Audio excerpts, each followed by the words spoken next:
Hello, my friends, and welcome back. Thank you very much for being with me again today. I have here Tucker Carlson's interview with the U.S. ambassador to Israel, Mr. Huckebee, with his beautiful daughter. And a minute ago, not a minute ago, but before I started this video, I uploaded Tucker Carlson's statements or story. He tells the story. He reports about what happened in Israel with the detention, interrogation, field, treason, and all that. Go and watch the other video. The other video is about 18 minutes.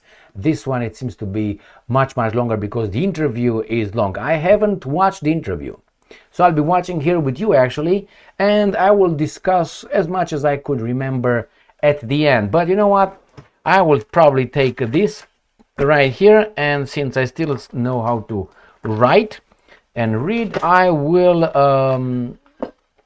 write a few points, not to forget them. All right, that's what I always do. And let's see, this is the interview. Well, I have to pay attention when these guys play commercials, so I intervene and stop it or something. Right, let's see. Ready, Teddy? All right, let's make this like happen. 3, 2, 1, and go. We're about to play you an interview we did with U.S. Ambassador to Israel, Mike Huckebee, 2 days ago in Israel. In general, it's never worth talking about the backstory behind an interview. It's kind of not the point. It makes it about the interviewer, not the person being interviewed. For one thing. For another, it's not that interesting most of the time. And for another, it's kind of off the record.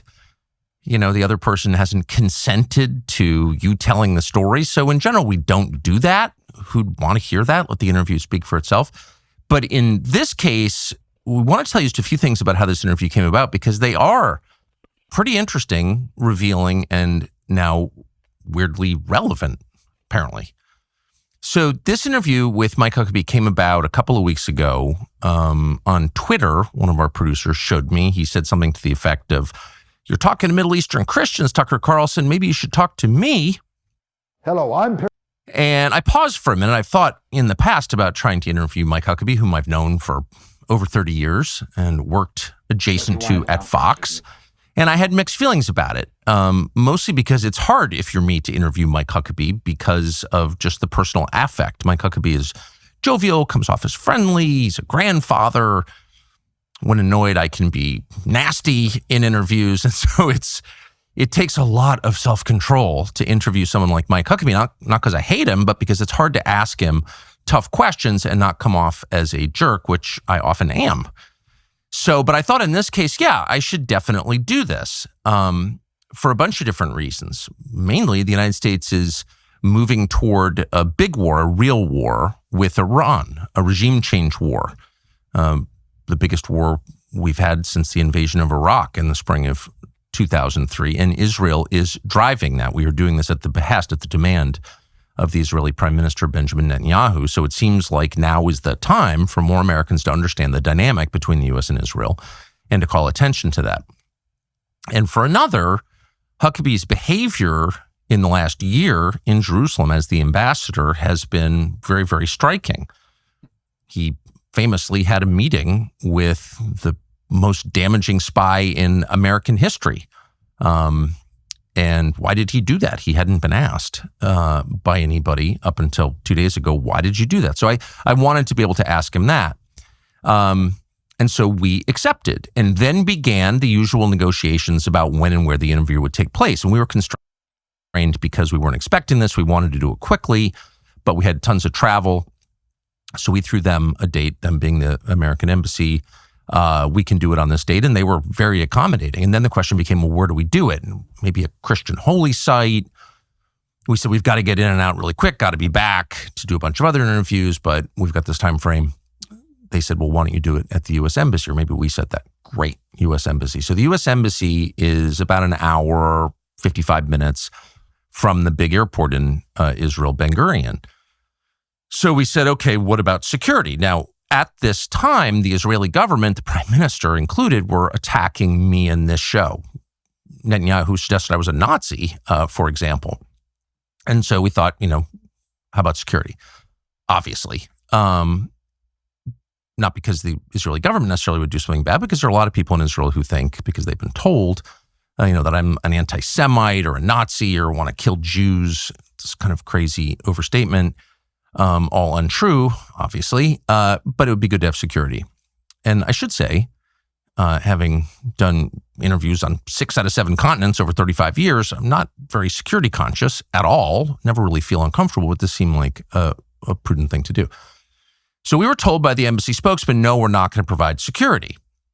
And so we said, okay, I guess we'll get private security. But could we get someone from the embassy to ride in the car with us from the airport to the interview?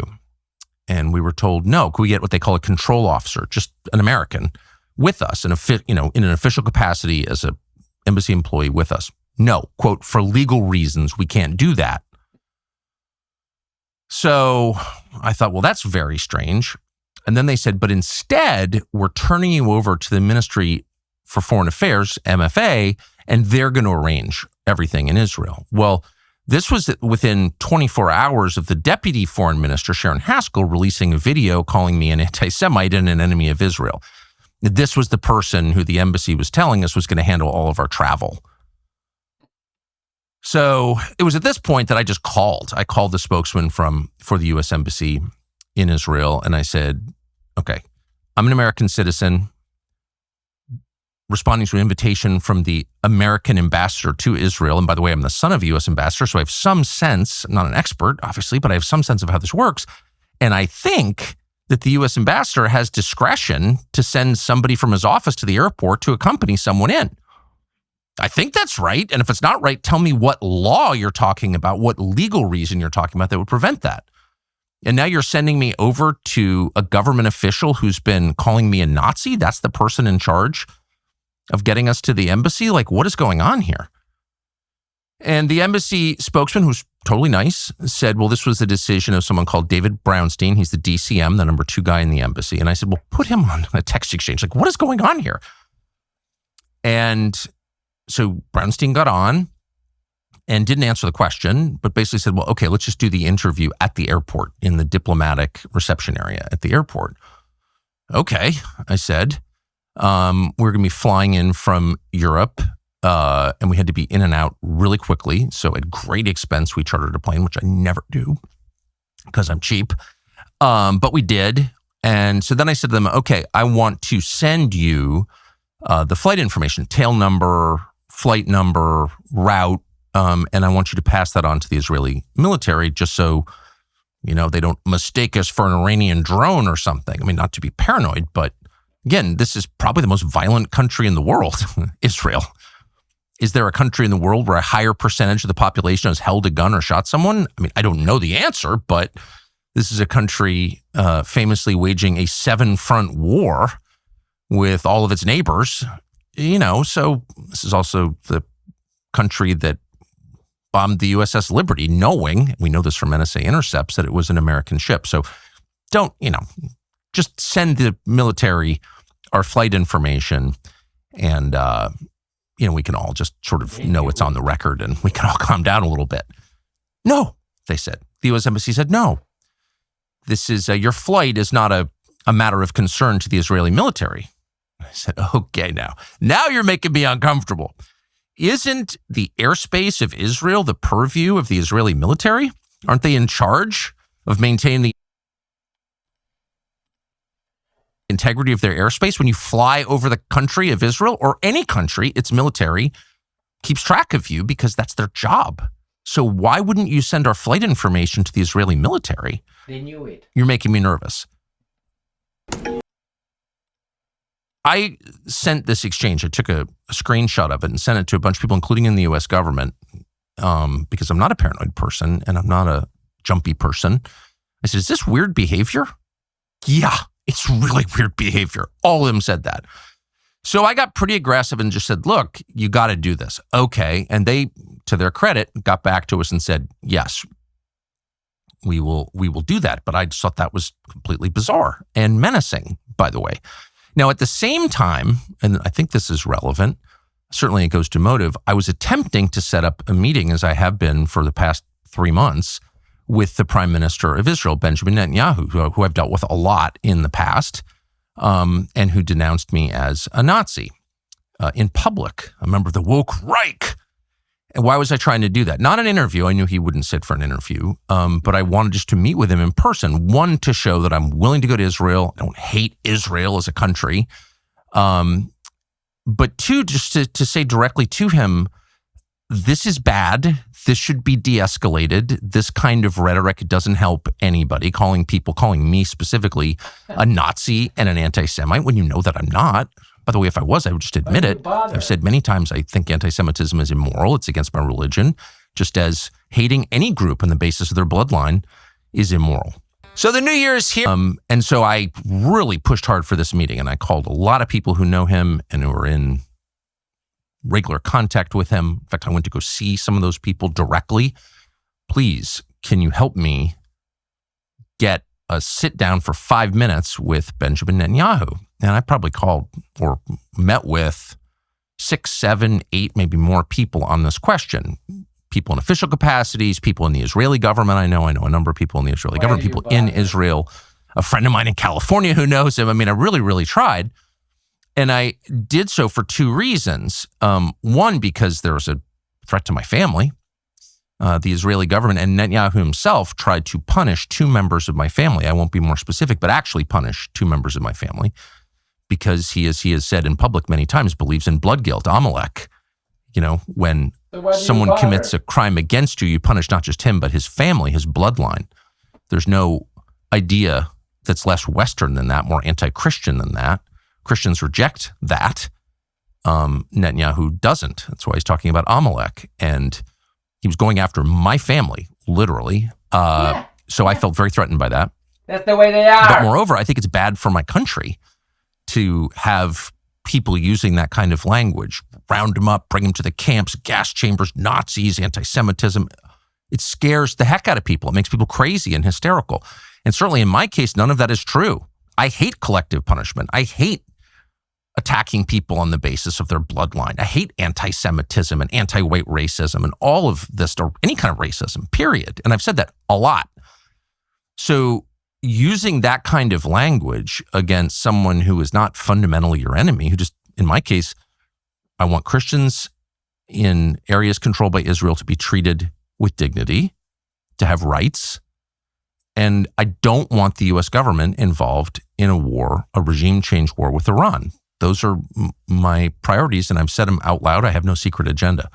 So to attack me as a Nazi for saying that suggests a total unwillingness to compromise. You know, anyone who doesn't agree with us 100% must be destroyed. His family must be attacked, my family, and must be written off as a Nazi. Well, when you do that, it makes people hysterical. It increases the temperature to a point that, you know, someone's going to get hurt if you keep talking that way. And it's just bad. It's bad for the United States. It's bad for the world. So I wanted to deliver that message. I finally wound up talking to a guy called Yoram Hazony, who is an Israeli who famously organizes the American National Conservatism conferences. And I said to him, look, you're having a National Conservatism conference in Jerusalem this summer. You asked me to speak at the first National Conservatism conference in the United States, and I did. Obviously, I believe in national conservatism, America first. I think every nation should put its own people first. That's why you have governments. And I would like to speak at this one. And moreover, I would like you to ask your friend Benjamin Netanyahu to meet with me. No. And we had this sort of long back and forth, and it was, no, you cannot speak at the National Conservatism Conference because you're an anti-Semite. No, I'm not, I said. Yes, you are, you said. And I said, well, I really would like to speak to Bibi to kind of de-escalate this. And he said, it would not be in his political interest to meet with you. It's almost verbatim what he said. Enjoy. So then I realized, you know, you're dealing with people who are unreasonable, who are inflexible, who are in fact fanatical. And then add to that, of course, that my tax dollars are paying them. Zealots. It's all pretty distressing. So that was the backdrop behind our very brief and highly intense trip to Israel. So we show up on Wednesday, fly in from Europe, again at great expense. and show up at the diplomatic terminal at Ben Gurion Airport where this interview is going to take place, which is bizarre in itself. A filthy building. The windows are so dirty in the terminal you can't see out them barely. There's like exposed drywall. The whole thing is depressing and grim. There's litter outside. I stopped it here. Because I made a video on this part regarding his experience in the terminal and about interrogation. Before I go to the interview with Huckleberry Finn, I want to tell you about Tucker and Americans' mistake. You don't know these people. That's the problem. Rub shoulders with them. You don't know them. You're too nice. I want to speak with Netanyahu. You don't speak with Netanyahu. You smoke him out. Like in that cowboy in Westerner. You smoke him out. You don't deal with these people. They're done. And you can suck their little lemonade how much you want. You will never get out of that. On the contrary, as we say it in Romania, ești futut și cu banii luați. That means you're fucked and your money are taken away. Not only fucked and at least you get the money, they take the money too. So don't even try to befriend them. It's too late. You're done. So Zelensky, Tucker is very, very naive. And I hope he wakes up. You know how he woke up? Personal, direct experience with them. He tried to hurt members of his family, 2 of them, and it's not over. It's not over. So let's get with the interview, shall we? Here it is. Let's start.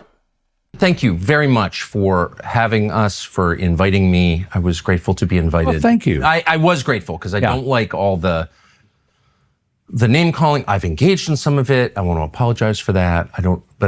In general, I don't think people should be going immediately to motive, calling each other Nazis or anti-Semites. I said I hate the Christian Zionists. I lost control of myself. Of course I don't. I've apologized for that. I have problems with my anger, and so I just want to apologize to you since you are a Christian Zionist.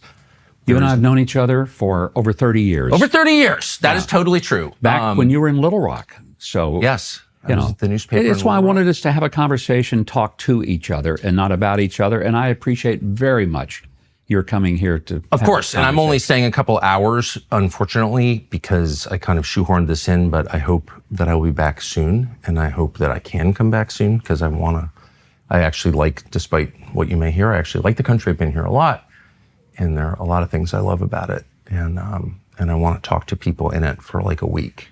Good. And get a better sense of it. So everyone I've talked to in preparation for this has said the same. You can't see, but Huckleberry Finn has a American flag on his right here. Blah blah. Thing. Jonathan Pollard. I'm just going to throw the name to you and have you explain. No, I'm glad you asked. You know, of course. Interestingly, there's been a lot of things about it. You're the first person who has asked me about it, which I find amazing. So I'm glad you did. Really? Yeah, the very first Good. person. Well, it's better to hear it. Sure. I met Jonathan Pollard 2 times. Once I was making a speech in Jerusalem. This has been a few years ago. His wife was still alive at the time, and he was there. And someone introduced me to him and his wife. I said hello to them. That was it. Hi. Nice to meet Esther, his wife, and that was it. I went and made my speech, and I left. Later, his wife passed away here in Israel. And I sent him a note and just said, I'm sorry to hear about your wife. I remember meeting her at the hotel, and sorry to hear it. He then asked, could he come and see me? He wanted to come and thank me for being kind to him. He came to the embassy. I think we met for maybe 30 minutes. We had a nice, pleasant visit. The funny thing was the New York Times reported that it was a secret meeting. Tucker, if you've ever been to the U.S. Embassy, you would know there's no such thing as a secret meeting at the U.S. Embassy. Sure. There are cameras everywhere. You walk through Marines, you walk through security, you walk through the front office, and there's a dozen or more people that are going to check you out when you come. And before you get there, you're going to have to give us your passport information. You're going to have to be vetted and screened and all of this stuff. So the idea that it was secret was ludicrous. The whole idea is, look, Jonathan Pollard did something that was terribly wrong. He sold secrets. He shouldn't have done it. He was sentenced to 30 years in prison and spent 30, actually was, I think he was sentenced to maybe more than 30 years, but he spent 30 years in prison. Most people convicted of something similar, which was one count, I believe, would have spent 2 to 4, but he spent 30. I don't have a problem with him spending 30 because I think what he did was despicable. I'm not defending anything about what he did. But even people like the former director of the CIA, a number of other senators on the Senate Foreign Relations of the Senate Intel Committee said that he should be allowed to leave and move to Israel if he wanted to. So it, to me, was not as big a deal that I had this basically courtesy meeting. He wanted to thank me for being nice to him when his wife died. That's pretty much the story. You advocated for his release when you ran for, I remember it, in 2011, long before he had served 30 years. And I agree with you that there are a lot of people languishing in prison, in our country and in this country, and many countries, for longer periods than they deserve. And I think it's a Christian impulse to want to see them free. But this was the greatest traitor in modern American history who sold our battle plans against the Soviet Union, our main enemy in the Cold War, to the Israeli government, which according to our Reagan CIA director, Bill Casey, then gave them to the Soviet Union. So this was the most profound betrayal of the United States in my lifetime. Why advocate? Who's not familiar with that guy is held as a hero in Israel right now, just so you know. There's some interviews with him where he's very happy with what he did. For that guy's release before he serves his full sentence. If that were the case in 2011, it would have been because I had a number of friends that suggested that he had more than served time, and he didn't want to live in the U.S. anymore. He wanted to live in Israel. And but my association with him, again, I had never met him until I met him in Jerusalem at a hotel. That was the first time I had ever encountered him. I'm friends with a million bad people, or I've talked to a million bad I'm people. sitting here with you. Right. I mean, come on. She's the same with tax collectors. So trust me, do not judge people who are friends or know or enjoy the company of immoral people, because it's not an endorsement of their immoral behavior. Pollard is different. I think once you become U.S. ambassador, the representative of the President of the United States in the United States of America in a foreign country, and then you invite not only the most damaging betrayer in our lifetimes, but also a guy who continues to advocate for betrayal. So he gave an interview, as I know you know, in 2021 to Israeli media, in which he said, I would encourage Jewish Americans with security clearances to spy for Mossad against their own country, the United States, because, and I'm pretty much quoting him, all Jews should have dual loyalty. A luscious Loyalty. Remember the stab in the back after the First World War? We're told they're the most loyal. I mean, that's not repentance. That's not someone who feels bad about what he did. That's someone who's encouraging American Jews to betray their country. That's pretty heavy, don't you think? Oh, I do. And I disagree with that wholeheartedly. I think, let's remember, it was President Trump who probably facilitated his departure. And I'm certainly supportive of President Trump. I think you are.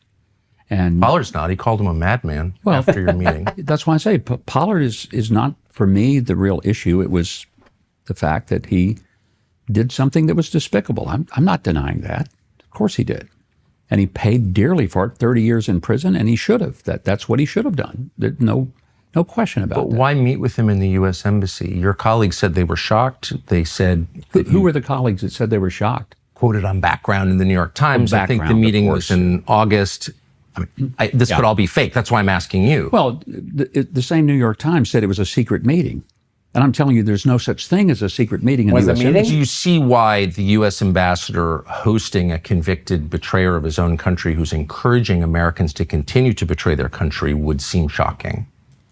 Well, I would say that it wasn't that He gave him like a baby.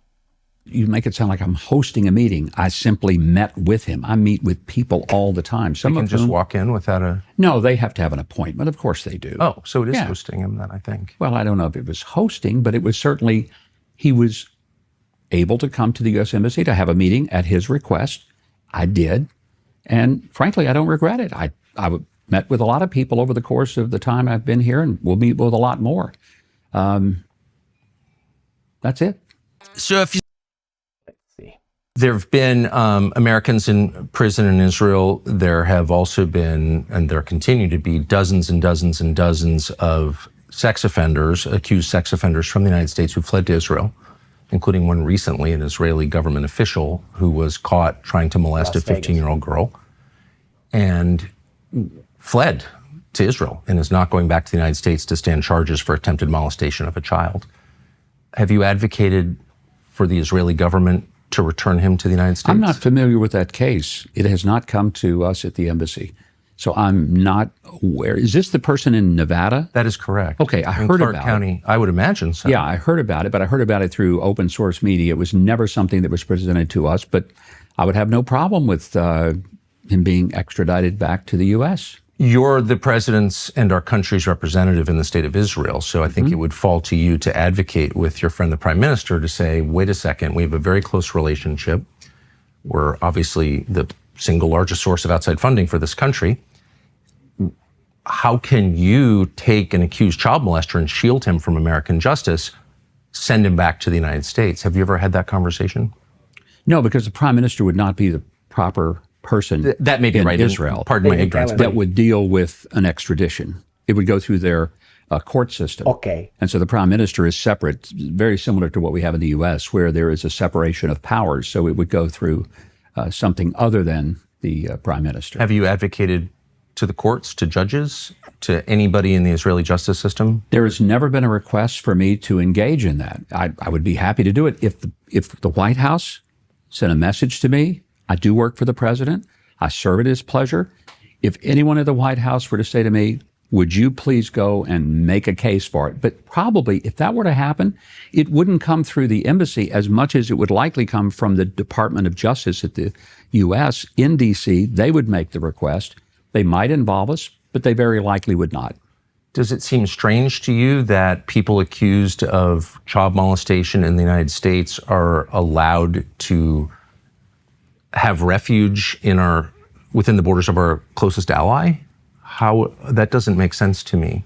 Well, I would say that if you've molested an American child, shouldn't you be required to stand justice? It's an allegation. Let's be clear. One of the things about our system of jurisprudence, you're innocent until you're proven guilty beyond a reasonable doubt.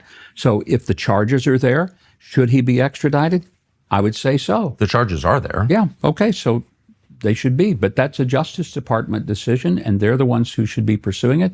To my knowledge, they haven't. They certainly haven't engaged the U.S. Embassy over it. Why would the Israeli government harbor fugitives from justice in the United States? I'm not sure that there are dozens and dozens and dozens. In fact, there's an Israeli group that keeps track of them that is dedicated, Jewish Israeli group dedicated to combating the molestation of children, and keeps a long list. And you can look it up. And Tucker, I hope you're not saying that you think the Israelis support the molestation of children. Obviously, I'm not saying that. Okay, I'm saying that the Israeli government allows shields. Yeah. Did you hear how he attacked him? I hope you don't. He leaned forward. Did you hear that? I hope you don't do this. Wow. Personal attack. Accused child molesters from justice in the United States. I'm not sure I could say that that's something that is provable. I don't know. But I am not aware that the Israeli government is shielding people. Obviously, well, they are, and I'll give you and I just want to make sure that I pronounce this man's name correctly. It's Tom, I believe, Alexandrovich. I think that's right, and I've written it down, but of course my handwriting is so terrible I can't read it. But yes, he is an Israeli, I believe, cybersecurity official who was at a conference in Las Vegas last year and was caught up in a sting designed to catch people soliciting sex from children. He was one of a number of people arrested for this. He was arraigned and charged. And then 2 days later, he fled to Israel and did his first hearing by Zoom. He was allowed for some reason to leave for a foreign country, having already been charged for a attempted molestation of a child. And he remains here now. And there have been many news stories about this. And I just wonder if you would ask the Israeli government to put him on a plane and send him back to face justice for attempting to molest an American child. It doesn't seem complicated. No, I wouldn't mind doing that, but I want to find out if the Justice Department of the U.S. has already sought to extradite him. Is there anything in process? I don't know. Why wouldn't they seek to extradite him? I have no idea. That's a question for the Justice Department. I have many questions for the Justice Department, like why are millions of Epstein files still classified? Why do you think that is? I have no idea. I haven't kept up with that. I've never met the man. I don't know him. You haven't kept up with the Epstein disclosure? I mean, only from a distance. I'm 6,000 miles away from D.C. these days, and I'm pretty sure that there's so much going on. The current president of Israel, current president, who I know you know, President Herzog, Know him very well. apparently was at Pedo Island. That's what it says in the disclosures. And of course, we know that the former prime minister, Ehud Barak, was living on and off at Epstein's house. So still living high-level Israeli officials are directly implicated in Epstein's life, if not his crime. So I would think that you'd be following this. Only, I was not aware that there was any connection with President Herzog. I would be surprised to hear that, and I knew there was about the former prime minister, who apparently had a lot of dealings with Epstein. Business dealings, and by the way, I'm not alleging anything, but I mean, it's in the Epstein files, and I don't know that I've heard the current president of Israel respond to it, but he is listed as a visitor to Pedo Island, so that's kind of a big deal. I wonder, considering there are so many suggestions in the files, as I'm sure you know, of sexual abuse, and given that Jeffrey Epstein was a convicted sex offender, I wonder why the administration you work for would be holding millions of files, which I believe belong to the public, hidden for, quote, national security reasons. What would those national security reasons be, do you think? Honestly, I think you've probably got more access to the White House sometimes than I do. You should ask them. Well, but you're the government official representing that White House. In Israel. And I represent the U.S. in Israel to the Israeli government from the U.S. government. But honestly, nobody has presented that to us. Well, now we have that you know a pretty dynamic situation here. I don't know if you know that or not, but there's a lot going on in this part of the world. And frankly, that has not been top line item. But you're surprised to hear that the current president of Israel, whom you know, is listed as a visitor to Pedo Island. Had never heard that. Never heard it even in the Israeli press. Are you going to ask him next time you see him? I'll be happy to. Talk to him almost every week. I guess what I'm asking is not simply as a representative of my government or a high U.S. official, but just as like a man and a father and a Christian. How could you resist saying, like, were you on Pedo Island with Jeffrey Epstein? Well, if I'm not aware of it, and secondly, there are a lot of things that go on in the world. I don't question every single person about every single thing that may be alleged about. The country. I understand all that, but this is the first I've ever heard of this. So why do you expect me to have knowledge of something like that? Well, because you attacked me personally for suggesting that Jeffrey Epstein had ties to Mossad, and you said that. You think he does? What's very clear he does from the files. You think he does? Where do you get that? Well, the fact that he was in contact repeatedly with members of the Israeli government, including the current president and the former prime minister, and all kinds of Israeli intel-connected people. I'm not saying he worked for Mossad. I don't think we know that. But there's no question that he had extensive contact with CIA. But I think you said it, a turning point event. Everybody knows Jeffrey Epstein. I said everyone thinks, and it turns out everyone was right, that he did. Not sure everyone was right or everyone thinks. Okay, but you said that I was lying, and I don't want to make this about me. I don't think I said you were lying, Tucker. I don't recall. I'm just saying, why don't we release all the files, and then we don't need to guess? I got no problem with that. Go ahead. Would you call on it? Well, because you weighed in on it and said that this was not true, when of course... I said there was no evidence. Well, there's quite a bit of evidence, but you haven't apparently bothered to read any of the files. Is that what you're saying? I have not read the Epstein files. Apparently you have. What evidence? Well, they're on the internet. But when you say that that everybody knows that Jeffrey Epstein was a Mossad agent. That everyone believes that. I don't think everybody does. I don't know. Well, everyone knows that he had contact with, and by the way, not just Israeli intelligence, American intelligence, which is much more distressing for me. I'm not Israeli, I'm American. I don't want my government having any contact with someone like Jeffrey Epstein. So the shame I wouldn't either. Is on the United States, as far as I'm concerned, just to be totally clear about that. Everyone's very sensitive about the Israel connection, not at all sensitive about the U.S. connection, which I find very revealing. We should care about what our government does first, I think. But since you weighed in on it and said there's no evidence, I'm surprised that since that evidence has been open to the public for a month, since you've already weighed in publicly on this question, that you've made no effort to evaluate that evidence. Why is that?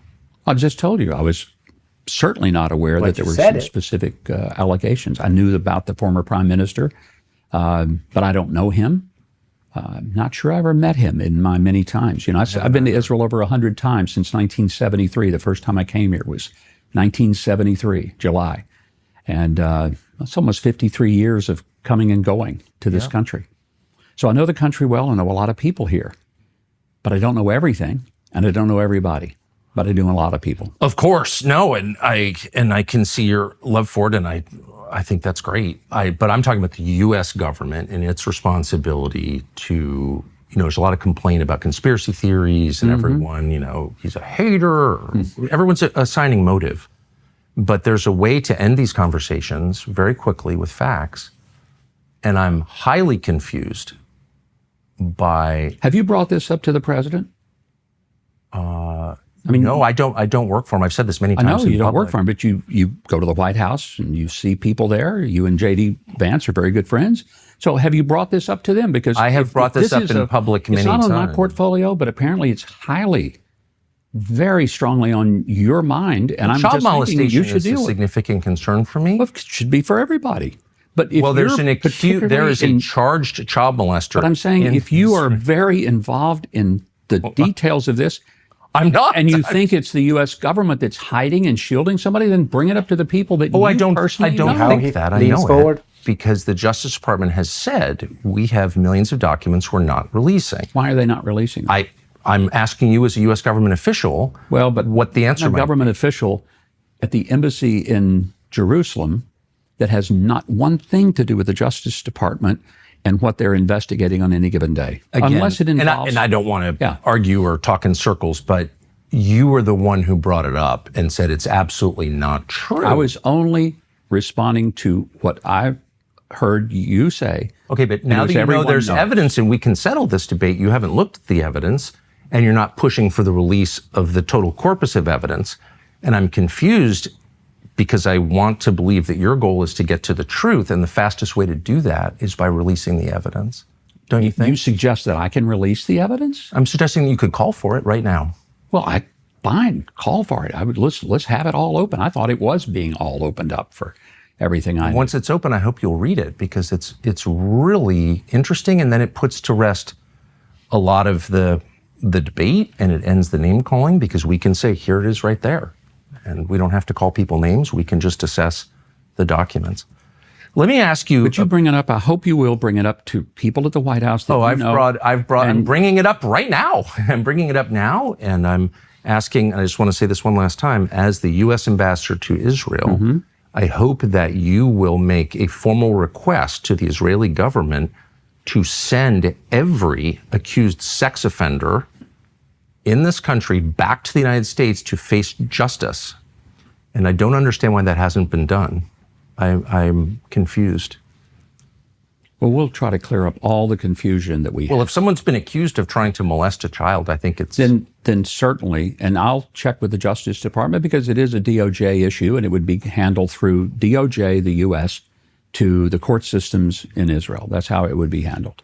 But the first step is the Israeli government saying, yes, we will allow you to extradite this person back. The person is being shielded by the government. That's why the person's here. That's why he fled here, so he wouldn't have to stand trial for trying to molest a child.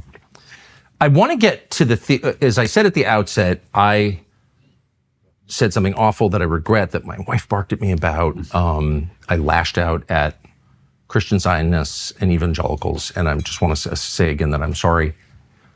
I've always liked them because they're pro-life and they're also really nice people. So for the third time, I'm sorry that I said that. I think part of my problem was I don't understand the theology, and you are not a fake Baptist minister. You're an actual minister. You had a church for many years. You're an actual theologian. So, and I mean this with sincerity. I hear people say, those who bless Israel will be blessed. I know it's a reference to Genesis. I don't understand the connection between that concept and modern Israel and the geopolitical world. And so I'm going to stand back and ask let's first define because, from my days as a debater in high school and college, one of the things I knew, you didn't start the debate till you defined the terms. Amen. Let's define the terms. Thank you. What is a Christian Zionist? What does that mean to you? What does it mean? I don't know. It's the people who call me a Nazi for asking what Israel means. I mean, that's kind of I don't even know. But here's the point. If you say a Christian Zionist is a person who has a brain virus and is guilty of heresy, that's a pretty big charge. I know. I shouldn't have made it. I made it out of anger and ignorance. So, and I'm Christian, I think we can agree, is somebody who follows Jesus Christ. Exactly. Has a personal relationship with Jesus Christ, believes in his death, burial, resurrection, has repented of one's sins, and have accepted him as one's Savior. Would that be fair? Amen. Christian. Define that. Zionist. A Zionist simply means a person who believes that the Jewish people have a right to have a homeland where they have security and safety. Did you believe that the Jews have a right to live in Israel? Do you believe that Jews have a right to live in Israel? That would be a Zionist. That's all a Zionist is. I have a million questions about what all of those terms mean. Yeah. But conceptually, I wish Israel no harm. I don't want to see them. Do you want them to have a place where they can live with safety and security? So I saw this recently in an extremely telling exchange between the lieutenant governor of Texas, who I know and I've always liked, and a woman I don't know, never met, who's on the Religious Liberty Commission or something. And she said, I'm a Catholic, but I'm not a Zionist. And they had this ferocious exchange. And he kept saying, and everyone on the panel seemed to keep saying, you have to believe in Israel's right to exist, which I've never kind of questioned, just for the record, but it did raise two questions I think are really important, and I hope you'll answer them. One is, where does that right come from? I would say it comes from, essentially, you could say it comes from the Bible. I would say that it does. But it comes also from a long iteration of historical precedents going to the Balfour Declaration of 1917. It comes from the League of Nations 1927. It comes from the United Nations 1947, the Declaration of Independence of the Israel State in May of 1948. They were immediately attacked. They won the war. They were attacked again in 1956. They won the war. They were attacked again in 1967 by 5 countries. They won the war. They were attacked again in 1973 in the Yom Kippur War. They won the war. The point is, does Israel have a right to exist? They also had wars in 1982 in Lebanon. They've had the intifadas, 2 of those. They've had Lebanon again in 06. I was there. No, I'm very familiar with the modern history of the state. So simplistic, this Huckebee, the same garbage talking points of history. So simplistic. Okay. Pretty familiar, I think. And I've been But a Zionist simply means somebody who believes that Israel has a right to exist. Now, the question is... Nobody has a right to exist. You exist if you can. Nobody has a right. Each and every country can disappear tomorrow. Nobody has a right. No country has the right. It exists if it can stay alive, afloat. Do you believe Israel has a right to exist? I guess. I mean, I want Israel to exist. Well, no, but I want to know what that means. So, like, do other countries have a right to exist? Well, they do exist. Do they have a right to exist? You keep saying Israel has a right to exist, and I want to know what other countries have a right. They have a legal right because every international body in the last 100 years has said the Jewish people have a right to their indigenous homeland. My question so that's a legal right. What other... Do they have a biblical right? I would say that yes, but you may say they don't. I don't know. I'm actually sincerely interested in finding out what you mean by a biblical right. But first, to the legal right, does any other country on the planet have the same right that Israel has to exist? Well, you could say, does Jordan have a right to exist when it was... Why don't you fucking answer the fucking question, man? Transjordan, and the Brits came and divided up the Middle East, and they gave some land to Jordanians, and they gave some land to the Saudis, and they gave some land to various Middle Eastern countries, and it was all carved up.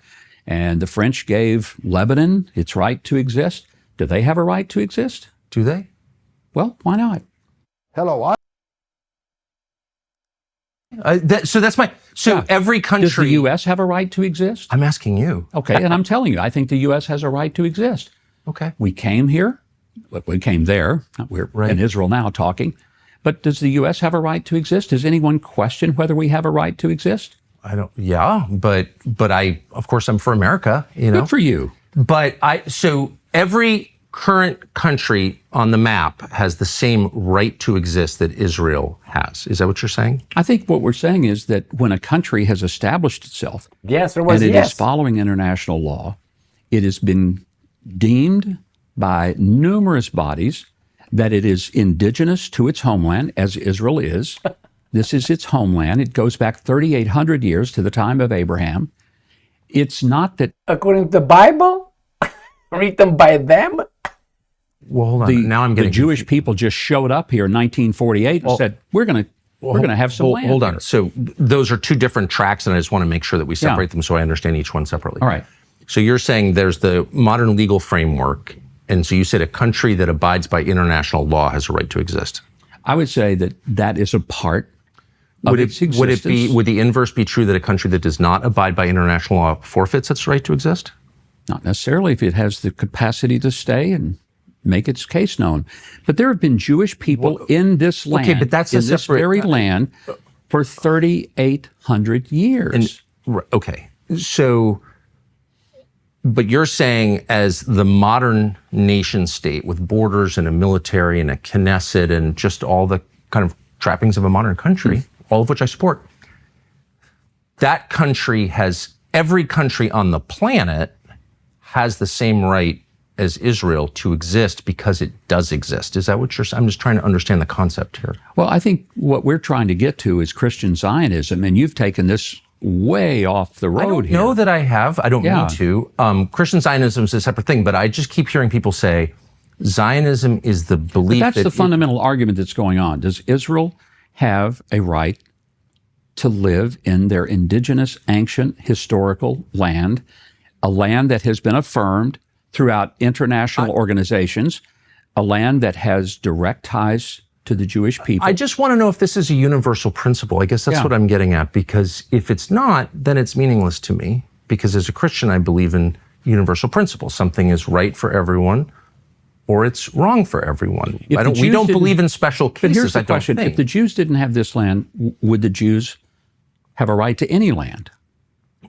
I don't know. I'm not attacking the Jews. I'm asking if this applies to every people and every nation. Does every nation have the same right He's not to going to its say own that homeland, to its own physical land that you say Israel does? I feel like we're in a rabbit hole here. No, I think it's a He's afraid to talk because he knows the next question will be the Palestinian people, and he can't say it.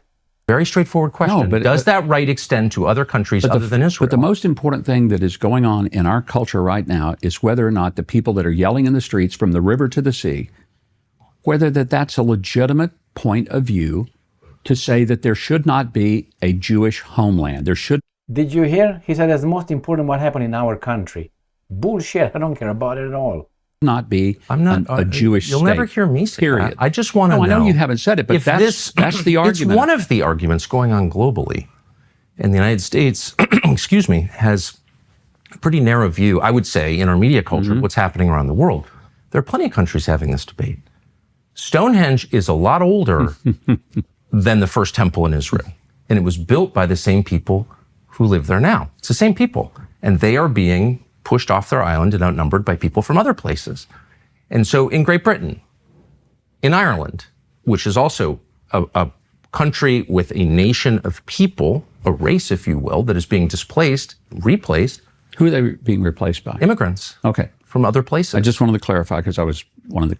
Well, just as a demographic matter, it's just like you can look at the numbers. It's not controversial. Just look at the numbers. There'll be a minority in their country, and their people have been there longer than Jews have been in Israel, and so they're having this debate too. That's all I'm saying. And lots of places are having this debate. Sure. So does that principle apply to everyone, or is it specific just to Israel? I think it applies specifically to Israel. It applies to anyone who can prove that they have some connection to the land and connection to the history and connection to international law. But Israel, I think, does Why have do you keep an bringing up extraordinary. international law? So if again, Well, no, but let me finish this, Yes. Tucker, because here's the point. We're talking about Christian Zionism. The idea that as a Christian, I believe in both the Old and the New Testament. Why wouldn't I? I'm a person of the book. There are 80 million evangelical Christians in the United States. What makes us who we are is our adherence to the Scripture. Our belief that the Bible, all of it, not part of it, but all of it, is the word of the living God. Yeah. So if I believe in the Old and the New Testament, I do believe that there is a very specific call to the Jewish people that started with Abraham, and he called them out of what is now modern-day Iraq, said, come where I send you. He came, this is the land. Genesis 12:3, he says, I will bless those who bless you, curse those who curse you. In Genesis 17, he looks out at the world, he says, look, and this is where I'm giving you the land. Giving you and disperse everybody else. Oh, that's nice. Switch to Charity Mobile. There have been people living in this land connected to that moment of history. So there is a historical connection that is unbroken. You've said that, and I want to ask you what that means a little more specifically, if that's okay. But first, let me just say that you could say the same thing of Britons who've been there in their land longer. Is anybody trying to tell the Brits they can't live there anymore? No, what's happening is... But they are saying that to the Jews. Oh, okay. But I just wonder if you would extend the same sympathy or the same principle. You seem like this is, you think I'm trying to trap you. I'm not. I'm at all trying to trap you. It'd be as simple as saying native Britons have the same... I got no problem with the native Brits having their land. Having the right to their land. But my point is, I don't know that there is a biblical connection for the Brits. Okay. But I would say, so that's what it comes down to. Take that off the table. And I think there's still a basis for the Jews having this little bitty strip of real estate. I'm not even arguing with you. I'm just trying to, at all. I'm just trying to understand what it is that you're saying, because it's not obvious to me, and maybe it's an IQ problem, but I'm having trouble understanding this. But let me just go back to just clarify one thing. Okay. You've brought up international law at least twice, maybe three times, as a basis for Israel's legitimacy. If Israel was out of compliance with international law, whatever that is, would it be less legitimate? Depends on if the law and the way it's applied is legitimate. There are some applications of so-called international law that are not legitimate. I agree. Look at the ICC or the ICJ. I agree. Utterly ridiculous. One of the reasons I'm so grateful President Trump and Secretary Rubio are pushing hard, trying to get rid of the ICC and the ICJ, is because they have become rogue organizations that are no longer really about an equal application of law and justice. I don't know enough about it to say if that's true or not. But I'm interested that you yourself appealed to international law as a basis of Israel's Well, what I'm legitimacy. looking at is the whole of the last 100 years. The Balfour Declaration is not exactly international law, by the way. It was a letter, I think. It was maybe not law, but it was a declaration. It was an assumption and a declaration that was done by Lord Balfour in Great Britain. The pressure of At that who? time, this land was under the British mandate, and he said the Jews should. This guy is insulting our intelligence. He thinks that we don't know what that is, or he doesn't really know what the Balfour Declaration, who was behind it, and who were the promoters. God damn.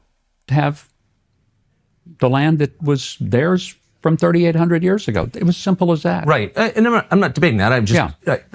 It was not international law. It was a colonial power saying, okay, but then here's later how we're it going to was divide up the international world law after under the League of fall Nations, the under the Ottoman United Nations. And then because of the victories that Israel had against those who tried to annihilate them, and it wasn't just that they were... Who sent the refugees in 1948 out of Israel? Why were they attacked? Okay, let's say the other side of the story, shouldn't we? Trying to take a little piece of their land. They tried to annihilate them. Okay. And there is still to this day the shouts of from the river to the sea. And Tucker, that means only one thing, not the shrinking of Israel, but the annihilation of Israel. I don't think that's different. I don't think you can say that you know what it means, actually, because you don't know what's in people's hearts. So why don't we just deal with the facts? Maybe some people mean it. I know it's in their that. mouths. I know it's in their minds. But I'm not, look, you'll never hear me say that. What you will hear me say is I'm confused by what the definitions are. So let's go through this. You've appealed to Genesis. Genesis 15 says it's Abram, it's pre-Abraham, it's Abram, receives from God the news that his descendants will inherit the land. And you tell me as the theologian if I'm getting this wrong, but from the Euphrates to the Nile. I think that's right. And that would include like basically the entire Middle East. That would be the Levant, so that would be Israel, Jordan, Syria, Lebanon. It would also be big parts of Saudi Arabia and Iraq. It would be, I mean, I'm not sure it would go that far. I mean, it would be a big piece of land, but here's the it point. would be a lot of places that are now countries. But this particular area that we're talking about now, Israel, is a land that God gave through Abraham to a people that he chose. It was a people, a place. Do you understand what these guys are talking about? A God giving to some people, and that's the basis of their right of that land? Do you understand? And a purpose. We can look at it that way. Christian Zionism, I want to go back. I wonder if the Chinese agree with that. I wonder why would the Chinese respect the Yahweh, and why? Or are the Muslims? I don't know. Or the Buddhists. Because that's where we started. I'm not going to let you off on this because you have said ahead. it 3 times that God gave this land to this people. And so it is entirely fair for me with respect to ask, what land are you talking about? Because I just read Genesis 15, as I have many times. And that land, I think it says, from the Nile to the Euphrates, which is, once again, basically the entire Middle East. So God gave that land to his people, the Jews, or he didn't. You're saying he did. What does that mean? Does Israel have the right to that land? Because you're appealing to Genesis. You're saying that's the original deed. It would be fine if they took it all. But I don't think that's...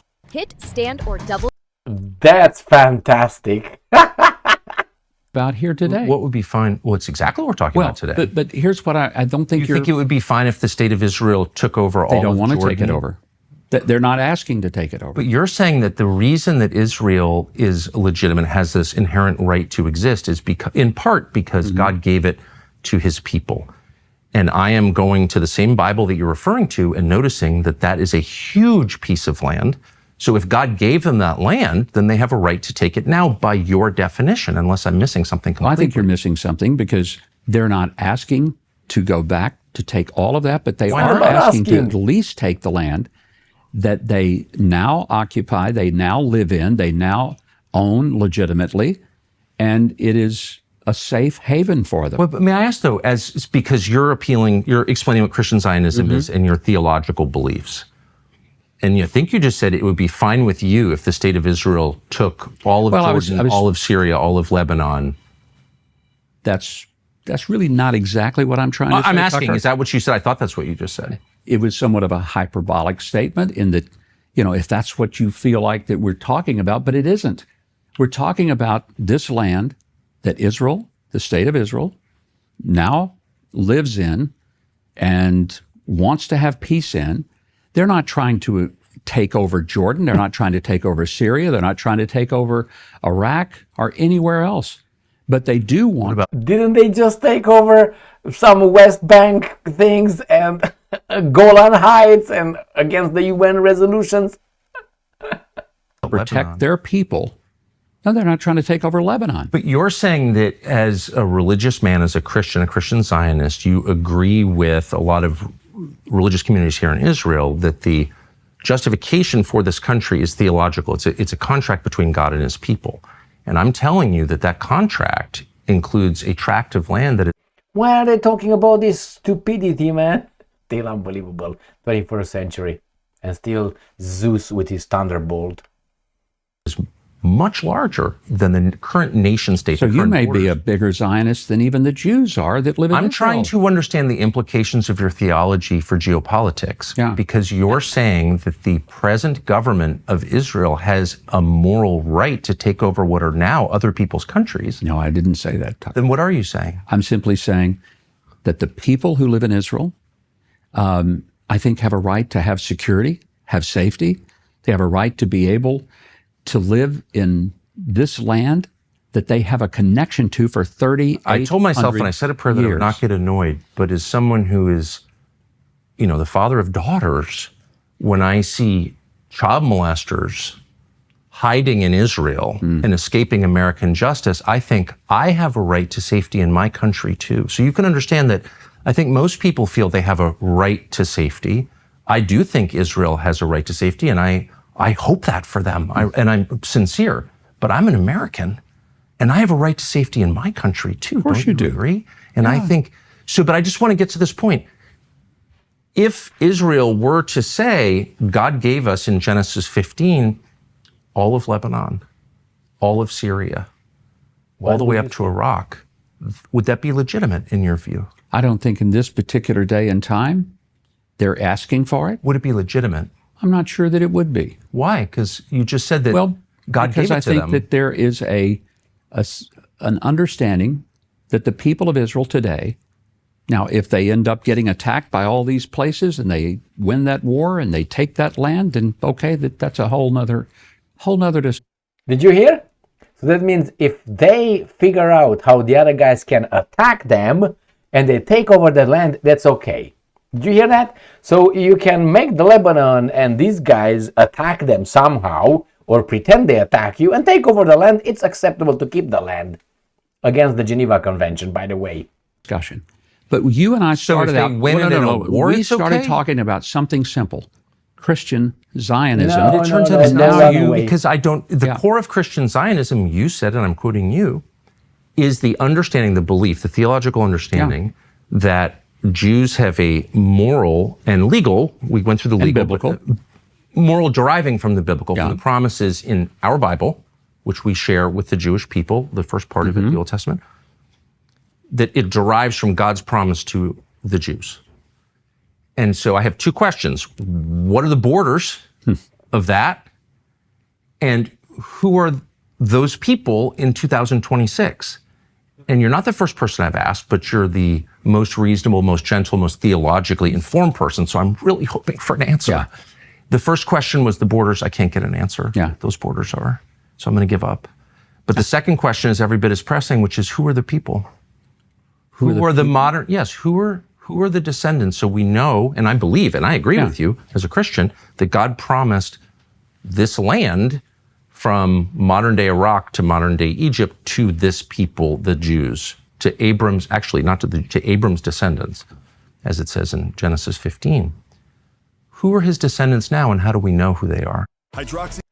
Just so you know, I want to show you what he's talking about from Egypt, right here, to Iraq. So they are talking about from the Egypt to Euphrates River, from here to the Nile. So Israel should be from here, the Sinai Peninsula, from here, not only what they are over here, from here to there, over there. This is what he talks about. So he's asking, this is the promised land. They are only here for now.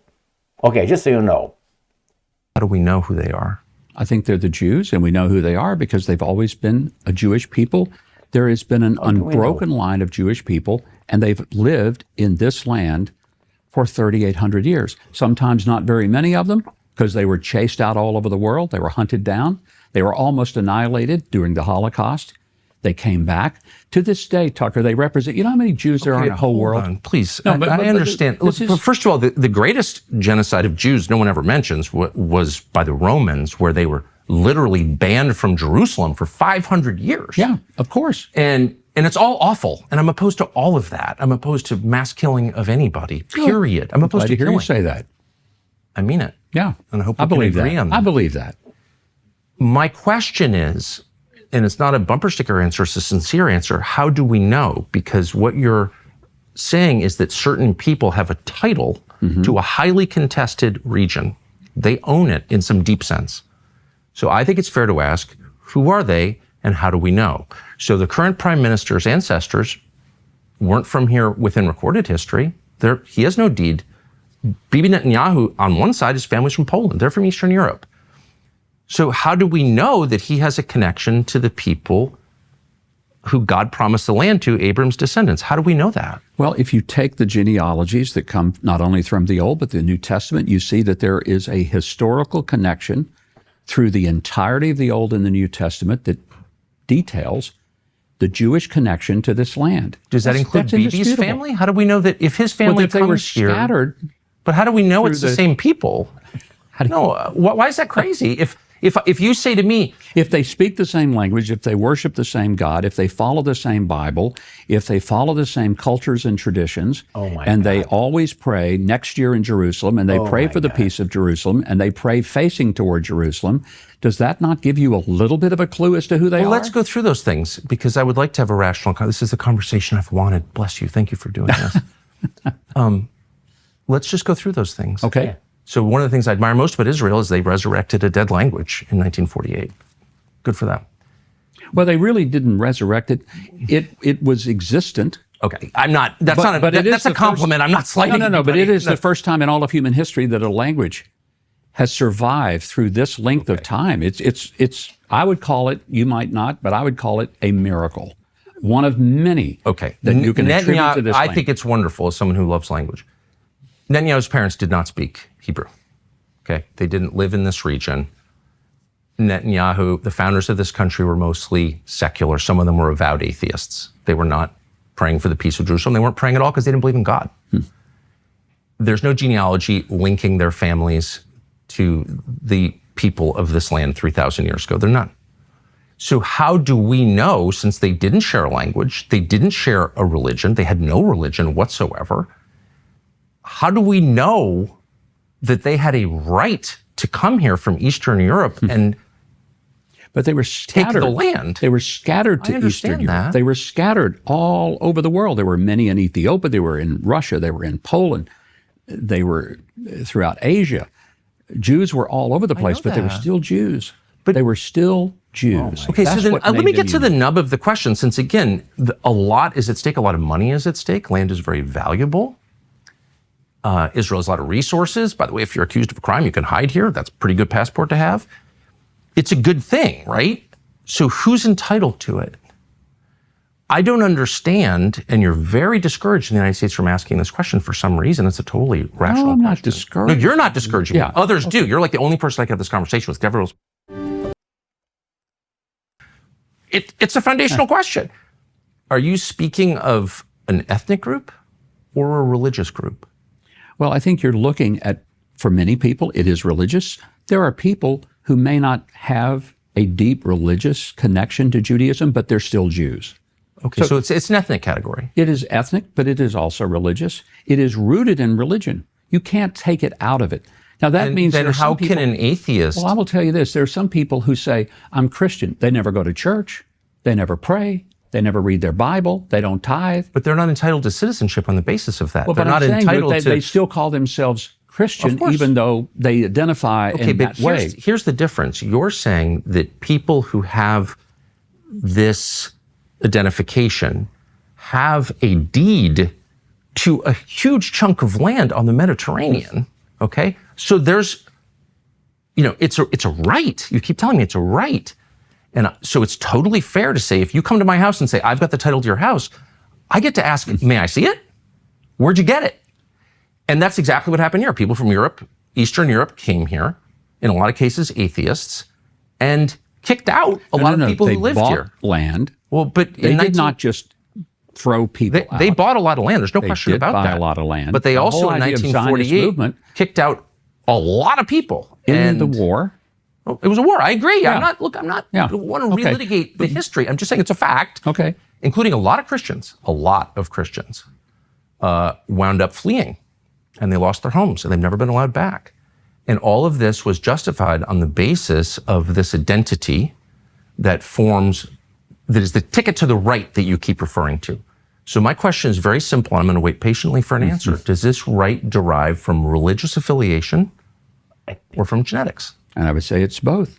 But I would also say that when you said the Christians were kicked out, Tucker, Christianity is growing in Israel. Okay, but... And there is a big lie that goes out there. But no, let me finish this, because I keep hearing that Christians are really not treated well in Israel. That's a lie. Well, there are lots of different... There are lots of different... Why don't you watch some videos on YouTube, you Huckleberry Finn? There were 34,000 Christians in Israel in 1948. There are 184,000 Christians here today. And by Israel, what are you counting? You're talking about the land? What territory are you counting? I'm talking about Israel proper? Or are you counting about Israel the West proper. Bank as well and Gaza? I mean, what do you when you say Israel? Those numbers apply to what landmass? It would be in Israel proper. Okay. There are 184,000. Now, I'll tell you where Christians are not. So how do you know that they shouldn't be 5 million? So when you say that one, why should I be impressed? Because it's more than in 1948? Maybe it should be 5 million right now. So when you give me the 180 or whatever you give me, that's not enough. Not doing very well. They're not doing very well in the Muslim-controlled countries. There's almost no Christians in Qatar, for example, except those who live in the Christian ghetto, who are the service workers. I'm sorry. Look, I don't want to argue with you. There are many more Christians in Qatar than there are in Israel. That's not true. It actually is true. And I refer you to Wikipedia, Mr. Ambassador. Wikipedia, I refer you to the government of Qatar, the government of Israel. These are knowable facts. I'm in Jordan, by the way, the numbers are down. In Syria, the numbers are down. In Lebanon, the numbers are down. I'm just telling you that about twice as many Christians. But they live in the enclave. They are not native Qataris. Okay, we're mixing so many different categories here. I'm just saying I get things wrong all the time. You've just gotten something wrong, and I think it's important to acknowledge it. There are many more Christians in Qatar than there are in Israel. Fact. How many? Now you caught me. I don't know. I can look at my phone, but I was just there, and there are many more. Like whatever. But I just want to get to the point that forms the basis of this whole conversation, which is who has a right to the land. Yeah. And you said it's a mixture of religion and ethnicity.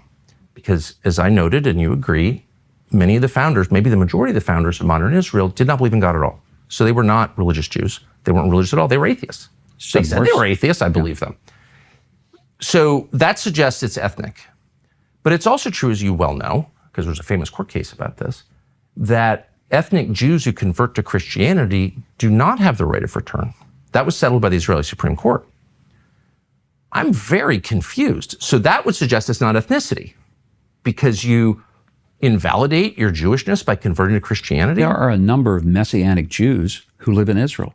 Okay. Who are here. I'm aware of it's I'm a aware of significant that number. But you're not contesting what I'm saying, because it's a very famous court case. The right of return has to do with your mother, your grandmother. It has to do with family ties. It's ethnic. There's a lot of, sure, ethnicity is a big part of the right of return. Great. To make aliyah, to come to Israel, to live here. Then if both of your parents are Jewish and you have an ethnic right to the land, you are one of Abram's descendants. Yeah. And you said it's a mixture of religion and ethnicity. Because as I noted, and you agree, many of the founders, maybe the majority of the founders of modern Israel did not believe in God at all. So they were not religious Jews. They weren't religious at all. They were atheists. They said they were atheists. I believe them. So that suggests it's ethnic. But it's also true, as you well know, because there's a famous court case about this, that ethnic Jews who convert to Christianity do not have the right of return. That was settled by the Israeli Supreme Court. I'm very confused. So that would suggest it's not ethnicity, because you invalidate your Jewishness by converting to Christianity? There are a number of Messianic Jews who live in Israel. Okay. Who are here. I'm aware of it's I'm a aware of significant that number. But you're not contesting what I'm saying, because it's a very famous court case.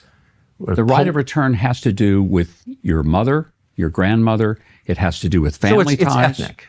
There's a lot of, sure, ethnicity is a big part of the right of return. Great. To make aliyah, to come to Israel, to live here. Then if both of your parents are Jewish and you have an ethnic right to the land, you are one of Abram's descendants, but you convert to Christianity, how is it you don't have the right to return? I'm totally confused. But I know a number of people who have returned as Christians, but have Jewish history. Are and you Jewish saying that Jews who convert to Christianity have a right, a legal right to return? Because I know that they do. Whether, when you say, do they have a right to return, do they prove? It's a legal category, as in any government. Which is by their family history, their grandmother, their mother, and there are many aspects of that. I've read it. I think, but I know that these are Jewish people who are Christian, and they came here, made aliyah. They had Jewish blood, Jewish history.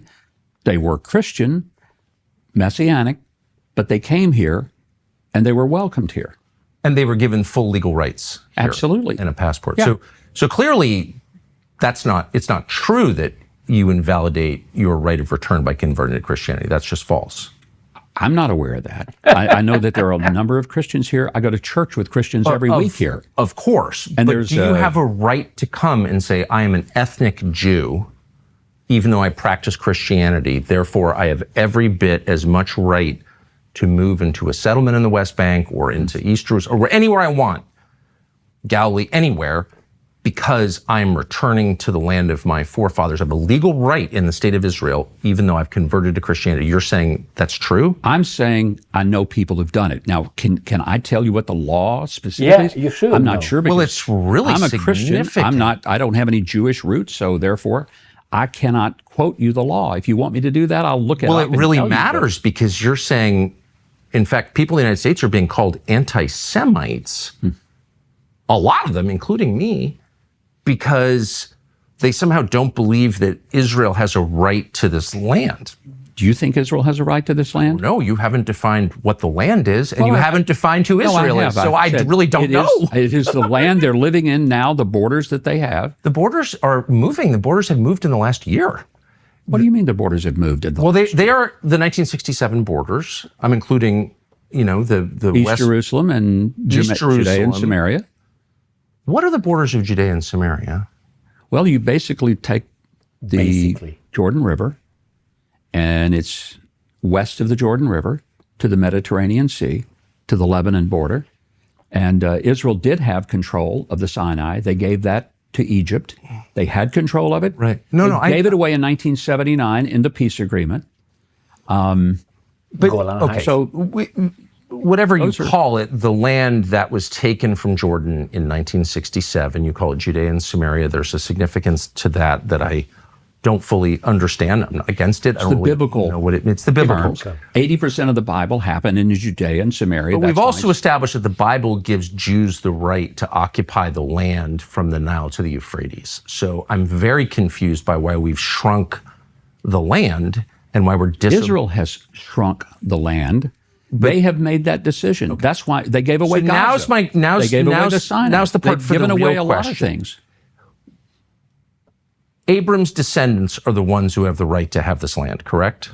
Yes. Okay. Why don't we do genetic testing on everybody in the land and find out who Abram's descendants are? It's really simple. We've cracked the human genome. We can do that. Why don't we do that? Would you be against doing that? I have no idea what that would prove. I mean, Really? maybe it would be. What do you mean? It would prove who Abram's descendants are and who has a right to live here and who doesn't, according to the theology that you yourself just explained. And so I'm very confused as to why we don't do that. If you believe the theology, explain to me. Would we do that all over the world? Well, and everybody this is the only country in the world that you've said has this covenant with God, that this people have a moral and legal right to the land. What about people who convert to Judaism? Would they have a right? Well, you've just said. I mean, that there are it's converts to Judaism, so you just told they me can make Aliyah. They may not have. You've just DNA. told me that it doesn't matter. You told me moments ago, I'm trying to keep track. Okay. That it doesn't matter whether or not you believe in God or whether or not you practice Torah Judaism or Rabbinic Judaism, which is something else that I don't even know if we should, I don't even know what that means. But it doesn't matter whether you're, quote, a religious Jew or not. What matters is that you are part of the Jewish people to whom God gave this land that extends from the Nile to the Euphrates. And so if you believe that, wouldn't you want to know with a burning passion who those people are? And because of science, we can now know who those people are. So why aren't we finding out? I guess you could propose a DNA test for everybody who comes here, everybody who lives here. But the point I'm comfortable with secular nation states where none of this is done on the basis of blood. I'm uncomfortable with that. I'll just say that. But there are people who may not have bloodlines, but who have converted to Judaism. Are they going to be able to live here? Are you going to kick them out? By your standards, they can't live here because you've just told me that they have a right to live here because God gave them the land because they're the descendants of Abram. They're the descendants of Abraham. But if they're the spiritual descendants of Abraham and they've now decided that they're converting to Judaism, oh my God! Then do they have a right to live in Israel? These guys make up shit, man, at every corner. euphemistic, and you should read my books, my friends, about that. Well, there's a whole legal literature in Israel on that question. And my understanding is that certain types of modern Judaism qualify a person and other types don't. Is that your understanding? He doesn't know. I don't believe that people converted, and I could have this wrong, Yeah. but I know people who face this personally, know people. I don't believe people who've converted in a Reform synagogue have the right of return. I don't think that is, because I know people who've married into Jewish families and they find out they don't have the right of return. So that is perplexing to me. Yeah, I know, my experience is a little different than yours. I know people who have definite Jewish connections, family relations, but now they're Christian. Some are not necessarily practicing Jews. They're not, they're more secular Jews, as you've discussed, but they come back here. Okay, I'm not against that. I'm just wondering, since you began this conversation by asking me, did I think they had a right to come here? Yeah, that's and what my question Zionism is. was, on what basis do they have the right? Yeah, and you said because God granted it to them. And I also said because that there should be a land where Jews can live Who are in you? peace and safety. And I asked you what a Jew was, and you couldn't answer it. You said I didn't it partly is religious, but doesn't have to be. It's partly genetic, but it doesn't have to be.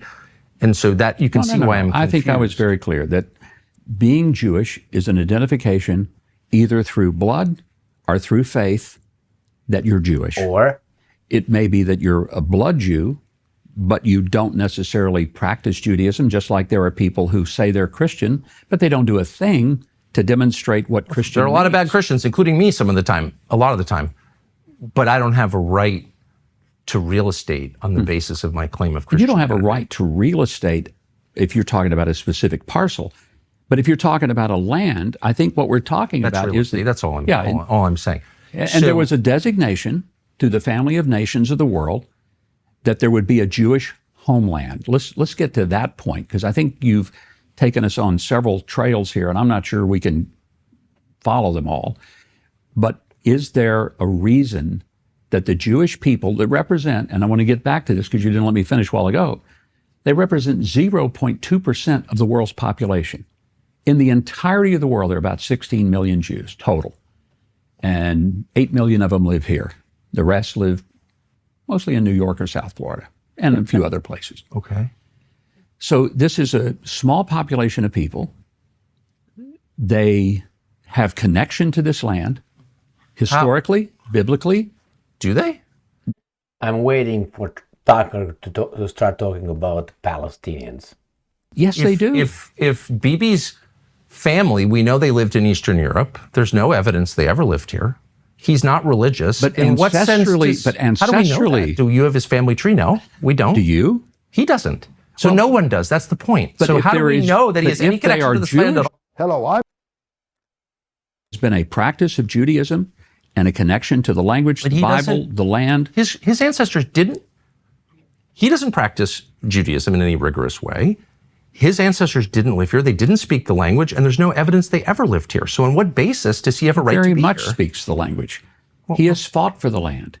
His family has fought I for feel the like land. you're dodging a No, I'm not very dodging. obvious question, which is where does this right come from? And the I've- reason I've it's given you meaningful that is answer. because there are a lot of people in the territory that Israel controls today, particularly in the West Mm-hmm. Bank, who, through genetic testing, we can know their families have been here for thousands of years. We don't know whether they practiced Judaism, whether they were Samaritans, pre-Islam. We don't know that. A lot of them we know have been Christians for 2,000 years. They have less of a right to the land than someone whose ancestors, the only thing we know about them is they lived in Latvia or Poland. They're Eastern European. How does that work? They're Jewish. By what definition? They're Jewish by their But how do we know they have any ethnicity. connection They're to Jewish the by Jews their of the, faith. They're of the Jewish Bible? by the connection to the language. Jewish by the connection to the Torah. But how do we know that Bibi, specifically Bibi's ancestors, ever lived here? How do we know that? I'm not sure if I understand your question. How do we know if the Prime Minister of Israel's ancestors ever lived? Maybe I could ask you, how do we know they didn't? It's on the basis of the claim that they did, that all kinds of things happen. People are displaced. He asked him to prove a negative. That's communist style, Mr. Huckleberry Phil. Money flow. I mean, it's a big question. A lot hangs on this. It's not some theoretical thing like, oh, did my grandparents do this or do that? It's like, no, we have a right to be here because my ancestors were here. Okay, how do we know they were here? I'm totally unable to process what you're trying to get at. It goes back, do Jewish people have any land on this planet that should be there? This guy is too old to be able to be exposed to new views on things that he was taught to think in only one way. That's the problem with him. You can't teach an old dog new tricks. That's what it is. I feel that way about all peoples. I feel that way about Jewish peoples. I feel that way about... Okay, then you don't mind them having this little Is there any land, country, let me ask you this bluntly, is there any country that European peoples have a right to exclusively? No. I think they have attained their land through conquest. I mean, let's ask ourselves. Have the Britons attained their land through conquest? No, they've always been there. The Romans, the Greeks, we've had all these civilizations. Let's speak. Well, you could certainly say that here. The Romans controlled this, as you know, and they expelled all the Jews anymore from Jerusalem. Amen. I don't want them to control it. Hope not. I'm anti-Roman. Okay, we're on the same page. Okay. But my question is very simple. Is there any European peoples that possesses the same right to their land that the Jews, including people whose ancestors lived in Eastern Europe, possess here? The Britons, we know, the British people, the Scandinavian people, the Irish people, their ancestors have been there for thousands of years. That's provable through genetic testing. Do they have a right to their land exclusively? Is anyone saying they don't? Yes, of course. Yes. No one will say they will. And I'm asking you, do they have that right? And I'm not sure what that question involves because no one is trying to. I tell you, motherfucker, what it implies. It implies that when you make mass migration in Europe, they say the Europeans have no right on that land. That's the point. They're going to be pushed away from their lands, but their lands are not their lands, you understand? And who are behind those policies? Guess who? To force them out of their land, of their homes. But here, wait, hold on. you have people. Why won't you answer that question? Because I just did. Oh, so the Irish people have the same right to their land that the Jews have. I don't know that they have a biblical connection. Okay, but I'm a Bible believer. Okay, so that is. But it's also a principle, and that is, and you've said it 15 times. Sometimes people have land because they were able to attain it through war. They were able to obtain it when it was challenged. I understand that. There's all kinds of consequences. But we can't say that about the Irish. The world borders change all the time. Not actually, the borders of the island of England have not changed, nor the island of Ireland. Those are just two examples. So you've got the indigenous people there. Do they have a moral right to that as their homeland? And I think they would probably say, yes, we do, because we have ancient what do history you to it. Think? I've never thought about whether now that I'm raising the question, and you've spent a lot of time thinking about the right of the Jewish people to their homeland, do the Irish have the same right to a homeland? As long as they can defend it, and as long as they, as long as they can defend it. But Tucker, here's the point. Wait a second. I'm telling you. Wait, hold on. Now you just flipped category. You're the minister here. Yeah, and I'm telling you, as long as they can defend it, and if they can't defend it, they lose the right. Allowing me to tell you that I think that what is very, very special here is that there is a biblical, as well as an ethnic, and a historical. So you can take any one, but if you add them all together, biblical, historical, and ethnic. Trying to make mental gymnastics. This one it does. You have a very riding season. That the Jewish people are living in a land that is indigenous to them, that has been their historic homeland for 3,800 years. You can repeat it and you can also look in the archaeology. The stones cry out. Okay. Have you been to the city of David, for example? I have. Okay. Yeah. So you know then that. And I love it. It's an amazing place. It may be the greatest archaeological discovery in all of history because it's stunning. And they still continue to find things that date the Jewish people to this land archaeologically for 3,800 years. We can date the British people to their land much longer, thousands of years longer. Stonehenge is 3,000 years older than any building built by the descendants of Abram in this country. And so it's fine. Yeah. I'm not trying to invalidate anyone's right. I'm just wanting you to affirm that right, but it makes you uncomfortable and you won't. And I don't know why. Because I've never honestly sat down and asked myself, are the lines around the It's an United island, so we know what the Kingdom- lines are. I'm saying, but are those lines? He's talking about universal rights, man, and he's avoiding it. He makes preferential rights. Are those rooted in something other than the historical connection? Well, great, then they should have it. But And that's they have a a question. right to have it. But then you said if they can defend it, and if they can't defend it, they lose the right. But I didn't say it was exclusive one or the other. I think you're really going off the trail. I just want to know if these principles apply universally or if they only apply to the people of Israel. My answer appears to be just the people of Israel. They're the only ones with these rights, and I just reject that as a Christian. I didn't say that, but I'm saying we are you have a hard talking time. about Israel. We're in Israel. We're talking about Christian Zionism because you've made some disparaging statements about Christian Zionists. You've apologized for them, for which I appreciate. And now we're trying to define Christian and Zionist.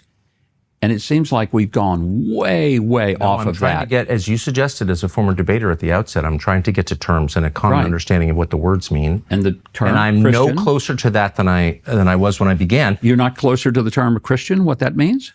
I think it's someone who follows Jesus. And that's Okay. my next question. All There are right. a lot of Christians in the West Bank, and there were a fair amount of Christians in Gaza, and some of them have been killed. There were 5,000 in Gaza. Yeah. Yeah. And two different churches were hit by the IDF. Christian Hospital was hit 7 times by the IDF. And I don't understand. They were not hit 7 times. There were different, I know. And one of the times it was a rocket that was shot by Hamas. And all the news agencies reported that the IDF shot the rocket. They Did said the they were- IDF ever hit the hospital or the churches? They did. Why? Accidentally. And they apologized for it. And it was very unfortunate. But they also, you got to remember, there were times Hamas often hid caches of arms under hospitals. Were you bothered by the fact that the IDF hit Christians? I'm bothered that anyone got killed in Gaza. But you know why I'm bothered? You're a Christian because minister, here's the and thing. you can't say that the Christians are Islamic extremists.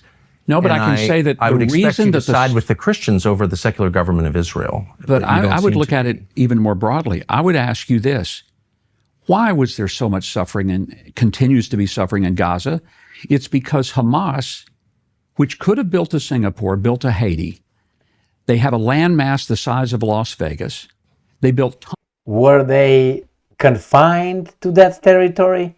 Who controlled the borders? Who controlled the exits and enters? These guys think that we don't know shit. tunnels underneath Tunnels. Why that are tunnels? larger than the London Underground, over 500 miles of tunnels. They didn't build it to move people from one hospital to the other, one marketplace to the other, but to hide terrorists, to hide weaponry. And on October the 7th, they went over there and they massacred 1,200 civilians.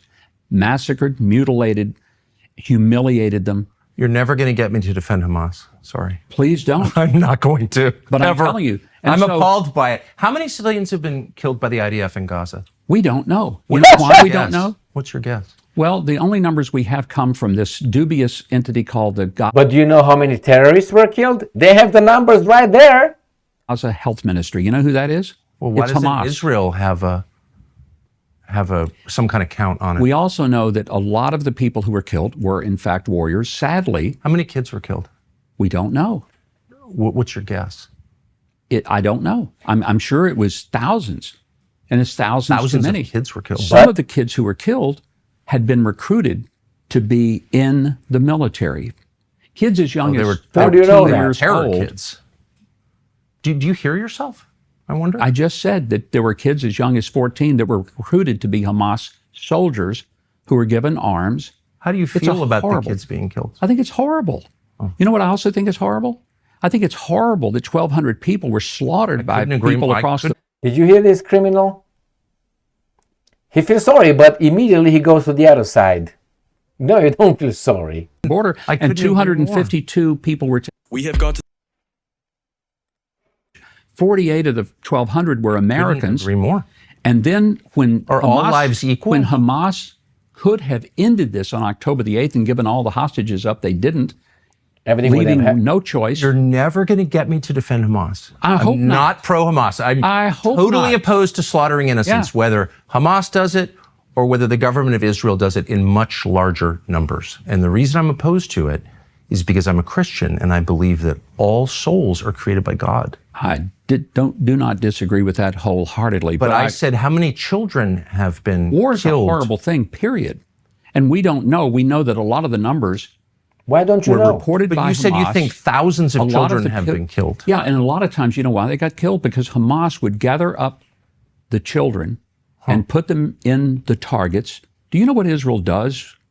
They send page messages and they send texts to every cell phone in Gaza, and they say, we're going to hit this particular target. They drop leaflets and they announce where they're going to hit. Nobody does that. The U.S. doesn't do that. Israel does that in order to prevent, let me finish this. They do this in order to prevent civilian casualties. What Hamas does, they say, oh, this is the target. And by gunpoint, they push people into those various places. And then when people get killed, they say, look, Israel just slaughtered these people, even though it was Hamas who moved them into harm's way, knowing that it was going to put them in a place of danger and death and destruction. And they do that because they don't care. You say you care about. Where do you have the information from, Mr. Huckleberry Finn? From the Israelis only? Life. I care about life. It's interesting Tucker, that they don't care about life. I'm not saying that They Hamas does. You're never going to get me to defend Hamas. I'm Good. I'm anti-Hamas. Said that 3 times, and I believe it. Your dig at the United States is very revealing Why is it revealing? because your priorities are very clear. No. Yes, they are. No, yes, no, they no. are. And as an American, permit me a moment Okay. of outrage, because I said many civilians have been killed. Yeah. And you said, right in the middle of your elaborate defense of the IDF's killing of civilians, including children, you said they do a better job than the United States does. That's my country and my government, It's which my I country. consider. What flag am I wearing here? Well, I'm asking, why is it What flag so- am I wearing? Well, that's, of course, my flag as well. And it's a my US flag. Does It's who it I mean serve. So something? why the dig at the United States in the It's middle? not a dig It at was. them. No. You've totally misrepresented What did that. you mean by that? I did not take a dig at the U.S. What I'm saying You is, said the IDF is more humane than the U.S. I'm saying military. Do you no. believe I'm that? not. I'm just saying that Israel takes steps that we don't take, and But no why did you other use country United that I'm States? aware of takes to try to prevent. Because no matter what Israel does, they're going to get accused of genocide. That may be right, and Why don't you use a different country? Why do you use the United States of America's military?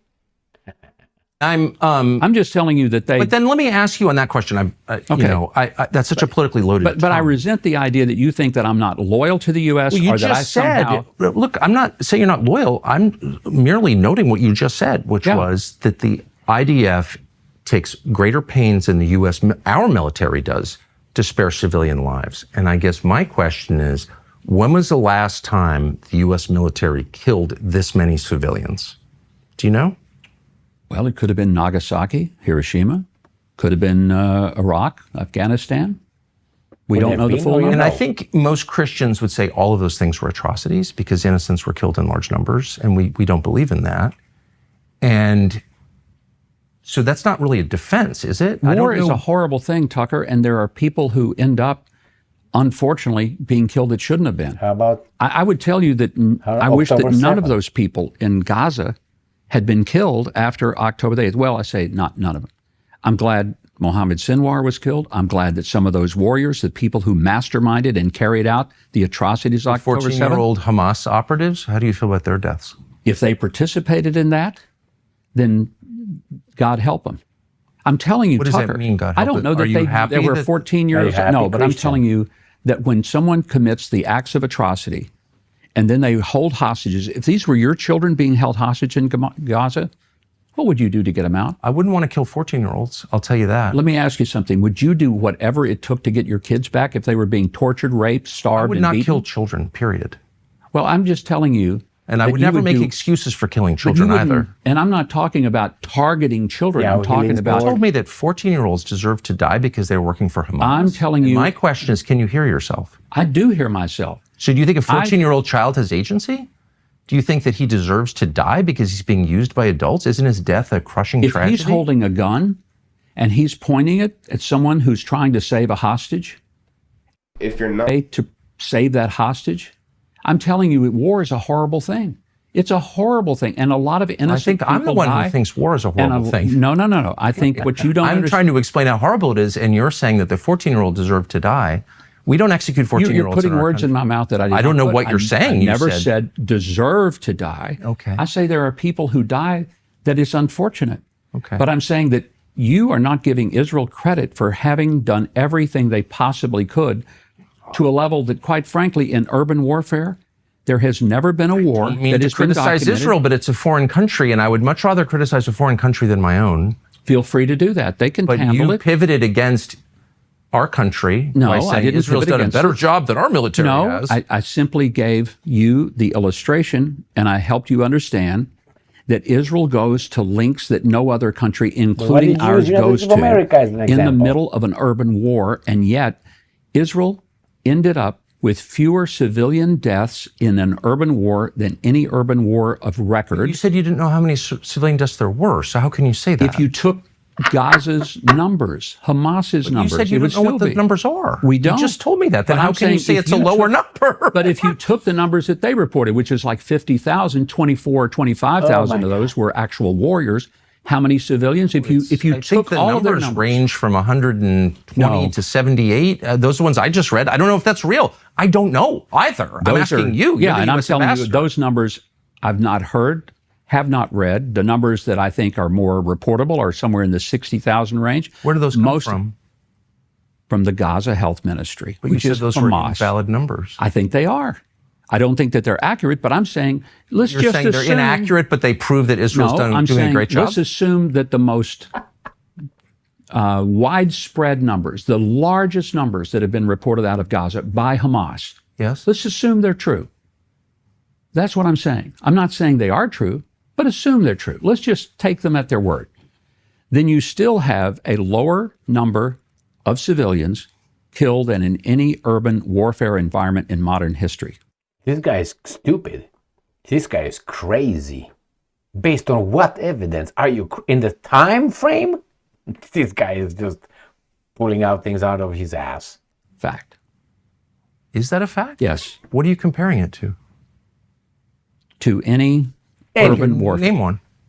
Iraq, Where in Afghanistan? Iraq? Where in Iraq? Where in Afghanistan? There aren't many urban areas in Afghanistan. I don't think there was any fighting in urban areas in Afghanistan. Kabul, I don't know. Were there pitched battles in Kabul over long periods of time? I don't. 20 years In Kabul? I don't think. throughout all of Afghanistan. But what were those rates? You're talking about what are the rates there? Yeah, The number of people you compared who were them. killed into the tens of thousands. I'm asking you to. I don't know the answer. I've never heard Okay. of any of this. You brought it up. You said the IDF has killed a lower Compared with proportion of civilians in urban warfare than in any urban conflict in Yeah. modern history. I'd never heard that before. I don't know what are the controls for that. And you said, well, Would you agree America, that the the- U.S. military killed more But civilians. would you agree that the real tragedy was that Hamas continued to force this war? Hold on. You just way once beyond. again said that the IDF is more humane than the United States military. You just said that. You said in Iraq and Afghanistan, the U.S. military killed more civilians than the IDF did in Gaza. You just told me that. I never heard that before. And my question is, how do you know that? What are those numbers? And I'm trying to explain to you that there were extraordinary efforts to keep You the don't number know the numbers, of do you?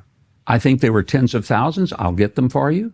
Well, you brought it up. That's the only reason I'm pushing but I'm wearing a flag. I work for a country, and you pretended or alleged that somehow I'm. So if I wear a flag, I'm a patriot? If I wear a cross, I'm a Christian? If I wear a Romanian traditional shirt, I'm a Romanian nationalist? God damn, this is very low IQ, or he's a weasel, or both. not loyal to this, and that I'm You just criticizing my own said they country, did and a I'm better not. job than the U.S. military in Iraq and Afghanistan. And I said, what are the numbers? And you said, I don't know. So on what basis are you making the claim that the IDF in Gaza spared more civilians than the U.S. Army and Marine Corps did in Afghanistan and Iraq? Why are you saying that?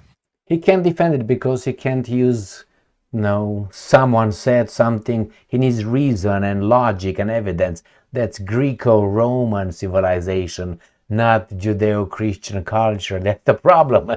And you're crossing lines, man. You're becoming a Greco-Roman guy, not a... Like, on what basis are you saying that? From the conversations that I've had with the people who fought there. And I don't have the exact numbers for you. But what I'm trying to help you to understand, and I don't think you're willing to go there, is that there was no desire to kill people indiscriminately in Gaza. I don't think there was any desire to kill people indiscriminately in Iraq, Afghanistan, so or here's for that my, matter, let me just say, I think, and I know a bunch of people serve in the IDF, and I don't believe your average IDF soldier wants to kill innocents. I just want to be really clear about that. I don't think most soldiers want to do that. Yeah. I think a lot of them in our country, in Israel, wind up doing that because that's what war. Why don't you go on Instagram and see some interviews done by a guy, I think he's a clown or something sometimes, he's a joker, interviewing IDF soldiers, and they say about Palestinians. Go and check them, those are on camera talking about Palestinians, not Hamas, Palestinians. It's about, and it really hurts them. And I know people who've done it personally, know them really well, and it like wrecks their lives. So, but I don't think your average soldier wants that in this country or any other. The leadership is a different question, and I want to refer you very specifically to a number of speeches the Prime Minister, your friend Benjamin Netanyahu, gave in the aftermath of October 7th, including one in November of that year, when he referred to Amalek. Now, Amalek is a reference, a biblical reference, so of course you'll be very familiar with that. The Amalekites were a tribe described throughout the Bible, particularly in 1 Samuel, that obstructed the Jews as they fled Egypt. And God tells Samuel to give the instructions to Saul to kill the Amalekites. And he says, and I'm sure you remember this is in 1 Samuel 15, of course, I know you know it. He says, kill the men, kill the women, kill the children, kill the infants, kill the donkeys, kill the camels, kill everything. And Saul spares the king and he spares the animals. And for that, he is punished by God. That is genocide. God is calling for genocide of the Amalekites, of Amalek. And Thank you. I wrote 2 books on that. Go and check them on Amazon. the Prime Minister of Israel, at least once, I believe on other occasions, described the Palestinians in Gaza as Amalek. He's gonna say, oh, that's just euphemistically. No, he didn't mean it. Calling for genocide. And you know that. I totally disagree. Tell me then what it means. Because to say that Israel was attempting to commit genocide, first of all, that's simply not true. I'm saying, what is the Prime Minister talking about? Why would he refer to the Palestinians as Amalek? What is Amalek? You would have to ask him. I don't know. I know what Amalek is. I do understand 1 Samuel 16. I get all 15. that. 1 Samuel 15. But I do understand. And it's widely known. So if you say our enemy is Amalek and we are proceeding on the basis of God's commands to us, you are calling for genocide. Tell me how I'm missing something. Because if Israel wanted to commit genocide, they could have done it in 2.5 hours. We can debate what's happened in Gaza. I'm asking hours. you why the leader of this country. Ask him. Well, what do you think? I don't know. Does that bother you at all? People, I don't know what he meant. I don't know if it was an illustrative This guy plays dumb. metaphor. I think what he was saying was that we're not going to let anything keep us from getting our hostages back, their sons and their daughters who are being brutalized, raped, tortured, starved, beaten. Come on, Mr. Mess. No, I think there are many examples of justice in the Bible. But there are Israel very gets few. accused of genocide regularly. I'm not accusing Israel of anything. I'm saying that the Prime Minister of Israel described the Palestinians Do you think he as Amalek. attempted to do genocide? I'm asking why, of all the references in the Bible, and there are many to justice and there are many to reconciliation, that is a reference to genocide, as you know, killing every man, woman, child, and infant, I'm quoting, and their animals, wiping them from the earth. And when they don't do that, they're punished. When you say that at the outset of a war, and then you wind up with massive civilian casualties, maybe not as big as they were in Iraq, then I have to ask you, what is that? And is that kind of thinking consistent with Western values and with Christianity. Do we as Christians believe it's okay to kill people's children? No, because the Christianity talks about turning the other cheek and forgiving, and they have an eye for an eye to the seventh generation. Collective punishment. Clear? That's why these guys are not compatible. But hey, they made it that way. No, we don't. And neither do the Israelis, because they didn't go after their children. If they'd have wanted to kill all their children, Tucker, they've got the military capacity. They could have done it in less than a day. I've heard you say that. I know. I mean, I guess so they could have nuke him. Okay, but why didn't they? Why didn't they? I think there are a lot of decent people in Israel who don't want that. But I'm talking. Do you think that the prime minister wanted to wipe out every single person in Gaza? Do you I'm really asking think that? you what you think is the U.S. representative of our government. I don't think that that's what he wanted to do. Did you ask him? Why are you referring? I never had to ask him that. Why? Because I never saw any evidence that Israel tried to wipe out every single person. I just gave you examples that they tried to save civilian lives. But I'm not, and but, they by the didn't. way, I'm not, as I've said, and I mean this, I think most soldiers in most armies, including the Israel Defense Force, don't want to kill civilians. I just don't believe that. I think there are some lunatics. Can I ask you something? Yes. You platformed a guy, you had him on your show, Tony Aguilar. Don't platform anyone. Well, you interviewed. I'm not a liberal, Tony so I don't Aguilar. platform people. Okay, you interviewed Tony Aguilar, who claimed that IDF soldiers killed a little boy in his presence. That didn't happen. Okay. It did not happen. I don't know. Let me give you the story. know if you know whether it happened or not. Well, I can tell you why I know it didn't happen. Okay. Because we found that little boy less than a week later. All right. I was involved, heavily involved, in helping to extricate him from Gaza. 4 different countries were involved in getting he and his mother to safety, get them out of there. Tony Aguilar. Why didn't you extradite that spy and those molesters to U.S.? Is a liar. Okay. Tony Aguilar claimed that he saw an IDF soldier shoot the little boy. He was fired from the GHF for cause, and he begged for his job back, and they wouldn't give it back because... Did you see that picture, that video with that father holding the child by himself and the IDF kills both of them, Mr. Huckebee? Did you see that? It's famous or infamous. You can find it on Facebook if you want, you fucking cocksucker. They didn't want him. And he told them that if they didn't give his job back, that he would burn them down. Okay. So he goes out. No, let me finish this because it's important for you to understand. Right. So this guy then goes out and makes up this story that he witnessed IDF soldiers shooting a little boy.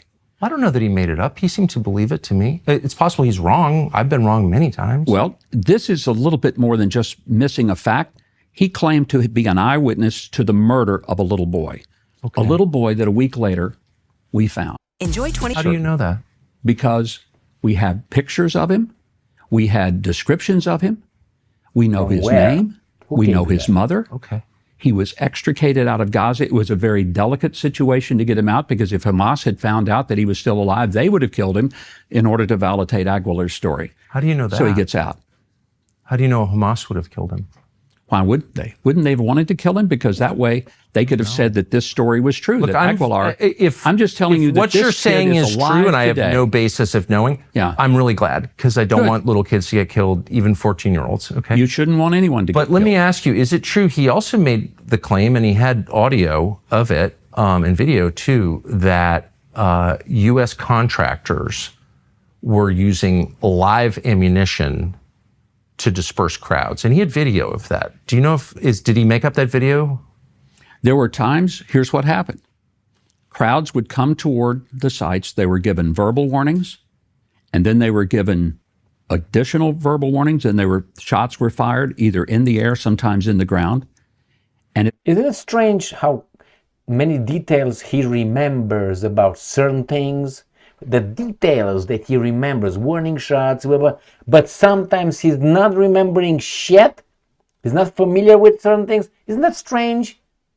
I know that from my investigation times. If they continued to come and threaten, there were times when there were people who were engaged in firefights. That happened. Oh, they were armed? Sometimes they were. They were. Do you know of specific instances where they were armed? I can probably get you some specific information about that. I think I know the answer to that. I don't think there's any evidence at all that they were armed. But I also know that Are you okay with using live ammunition at aid distribution sites for families, women, and children? Well, very rarely did this happen near How about aid at all? distributions. Are you okay with that? No. I'll tell you what I'm not Seem like okay you're with. okay No, with no. I think you are so trying to put words in my I'm mouth. not. You said that they were firing back, but then there's no evidence that they were. On a Sunday afternoon, I can remember when there was widespread reports on BBC, CNN, and the New York Times, and they said that 27 people were killed at a feeding site. We had video extensively over that site. Not one single person, not only were they not shot, nobody was shot at. There was not one bit of violence that happened at that feeding site. You're trying to get me to defend BBC? Not going to do that. It's like defending Hamas.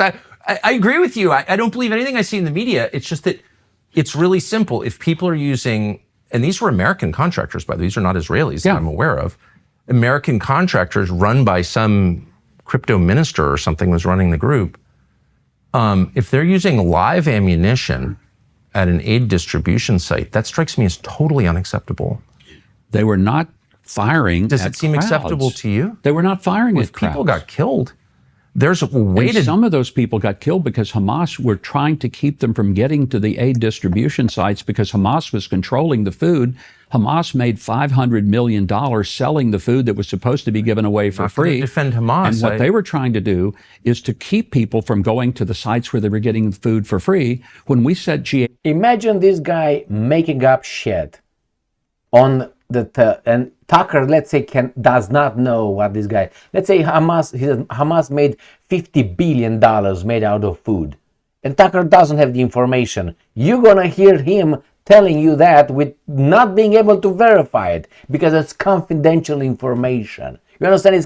This guy can make whatever he wants to make up, if he wants to make up and claim it. HF up. Hamas the bad, first thing that BBC happened, bad. I know, Agreed. but I'm telling you, the first thing that people said was, wow, this is the first time we've had food that we got for free. Is it Because they okay had to buy shoot it. unarmed people? I just told you it wasn't. That's awful. Yeah. It's awful. Of course it's awful.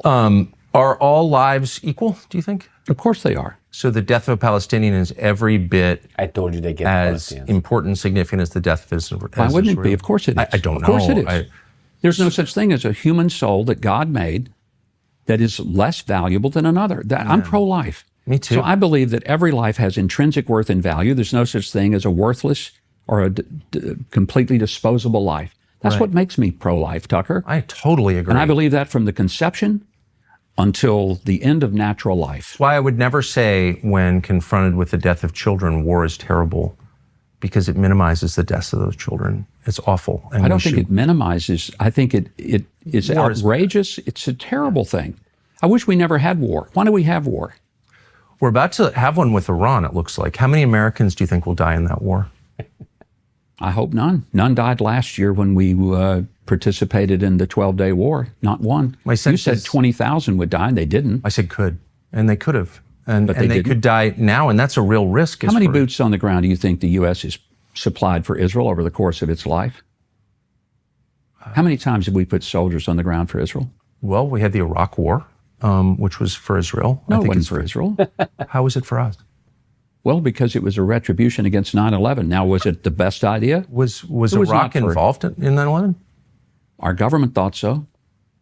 Why are 9/11 documents still classified? I have no idea. Should they be unclassified? I think so. All of them, right? I have no problem with that. Me too. I like transparency. I like sunlight. I do. Too. I hope you'll call for I that. like free. At Fanatic Sportsbook, every bet feels rewarded. I like all of that. But if there was no connect, I've never seen, I'm open to anything, but I've never seen any connection between the government of Saddam Hussein, the secular Ba'athist government of Saddam Hussein, and the terror attacks of 9/11. I don't know that there were. I don't know. Right. So I'm not sure, but I don't know how. So that, why that, did that, we Why was spend- that Israel's fault?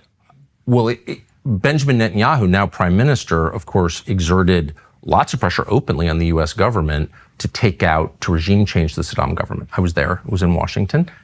And they complied. I don't think there's any way to read it. Do you think Israel leads the U.S. and pushes them and tells them what to do?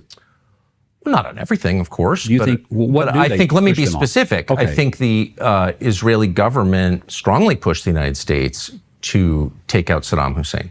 There's no question about that. I think the Israeli government right now, under Bibi Netanyahu, who's been in the White House 7 times in 1 year, pushing for regime change in Iran. I think they're on the verge of convincing this administration to affect regime change. You think the president is weak and is being pushed? I'm not saying that. I know. I know the president's being pushed. Why do you think a foreign leader was in the White House 7 times in 1 year? Are you okay with that? That's a lot. Israel is not just a friend or an ally. It is a real partner. We have an incredible relationship with Israel in intelligence and in military, in culture, spy on us? In values. Values? To be shocked that the Israeli prime minister would have that many meetings, it's a lot. But I want to ask you the question. Do you think President Trump is weak enough to let Bibi Netanyahu push him into something that he doesn't want to do? I don't. Look, I think, and I don't know, of course, the answer to every question, including this one, but I think the President Trump really doesn't like nuclear proliferation, and I don't think he wants Iran to have a bomb. I think he really sincerely means I hope that. you don't want them to have a bomb. What about Iran? Want them to have a bomb? I don't want anyone to have a bomb, including Israel. I don't know why we're okay with Israel having nuclear weapons. I'm not. I'm not okay with Pakistan having them. I'm not okay with Saudi having them. Israel's nuclear weapons were created, of course, with nuclear material stolen from the United States, from a nuclear plant in Pennsylvania, as I know you know. I'm opposed to all of it. I don't like nuclear weapons. It's mass murder, as far as I'm concerned. So no, I don't want Iran to have a bomb, obviously. The question is, what are the potential costs? And you have to factor that into any decision. And what are the costs if they were to get a nuclear bomb? They've said for 47 years, death to America. Well, I don't think they target us. I don't think they've targeted President Trump specifically. Yeah, I mean, they've hired a person to assassinate him. Iran, BBC, and Hamas not defending him. Good. All I'm saying we're in agreement on that. Our country is not thriving, and we're spending tens and tens and tens of billions of dollars over time defending Israel and helping it prosecute all. Do you know where that money goes? It goes to a lot of places. Oh, but let's talk about that a minute. $3.8 billion a year. That money goes right back to the U.S. to purchase weapon systems. That's not example, all of it. Every round of ammo that the IDF shoots is That's not all of it. I hope Tucker knows the truth. Manufactured just outside where I live in Little Rock, Arkansas. The components, a lot of them for the Iron Dome and the Arrow 3 missile defense systems are manufactured near Camden, Arkansas. Which needs it, by the way. Camden's economically depressed. You know the area. I do. And there are thousands and thousands of American jobs, and there are billions and billions of dollars of expenditures that Israel makes in the U.S. So the Israel actually does us a favor? Is that what it's telling us? Yep. U.S. and buys the things that we. I know how defense contracting works. I'm from Washington. Okay. No, I know this. I guess what I'm saying is America's not thriving at all. And you think it's Israel's fault? I don't think it's Israel's fault. Okay, well, good. No, because I think I just think that what we're doing isn't working at all. And America's not richer. I think the president is doing some amazing things to get us back on track. I'm not attacking Trump. Okay. I'm merely saying that over, say, the last 20 years, America's not gotten richer or freer at all. And I come to Israel and the infrastructure, we were flying in, and I said to my buddy, I was like, man, first of all, it looks great. I love the agriculture in Israel because it's beautiful. I love green. I love plants. I remember when it didn't look like that. Yeah. First time I came here 53 years ago. Yeah, it's great. It did not look like that. Great. Looks a lot nicer than our country. And it has higher standard of living. It has nicer roads than the United States. And so it's like, okay, why are we sending all this money to a country that has a higher standard of living than ours? I don't know that they have a higher standard of living. They do, actually. They have free health care. They also have free abortion. Are you okay with that? I personally don't like that. Why would we send any money to a country that provides free abortion? Because the money that we send does not pay for health care. It does not pay for abortion. It pays for military things. It's like if they don't spend it on this, they'll spend it on that. But they do spend it on that, and then we get many more times back in the return on the investment. Why don't we say we're not sending you any more money as long as you have free abortion? Well, that would be a policy decision. Would you be for that? I would be okay with it because I hate abortion. I think it's horrible. How much do you hate it? I hate it a lot. Why are we sending them money if they're paying for free abortion? Because they're not paying for abortions with the money. And because we, in turn, get more. billions of dollars. The return on investment is estimated somewhere between 400 and 1,200%. I've heard these numbers. I just live there, and I know, and by the way, I'm for American manufacturing. The defense industry is totally corrupt and seedy, as you know. However, I like to see American companies thrive. Like, it's complicated. I'm not an extremist or an absolutist on really anything other than abortion. However, net, as we say, our country's not really thriving. And we're also totally broke. But why is that the case? Is it because we've done a lousy job controlling our borders, a lousy job of controlling our economy? Of things. It's a lot of things. Yeah. But we own that. I think President Trump is doing remarkable things to turn it around. I cannot imagine any president. Trump. I know, but if you're saying the country is in trouble, let's saying we're out of money. Actually, let's give credit to what the president is doing to get us out of debt, because I think that what he's doing economically. I'm not supporting Hamas, and I'm not attacking Trump. Okay, just with those baseline agreements. It's also true that like our debt is not sustainable, and so given that, like, what do you think it will cost? What did it cost to move to move the fleet off Iran into the Persian Gulf? A lot less than it would to bury a lot of Americans if they ever got a long-range ballistic missile. A lot less. Yeah, Tucker, I want you to understand that when Iran has told us for 47 years they're going to kill us, do you think they would do it if they had the capacity militarily? What would happen if Iran took out any of the energy facilities in the Gulf, or took out a bunch of them? What would happen to the United States economy, do you think? Well, our economy probably would survive because we have energy independence thanks to President Trump. We would survive? Our economy is based on our own markets? Energy. What do you think?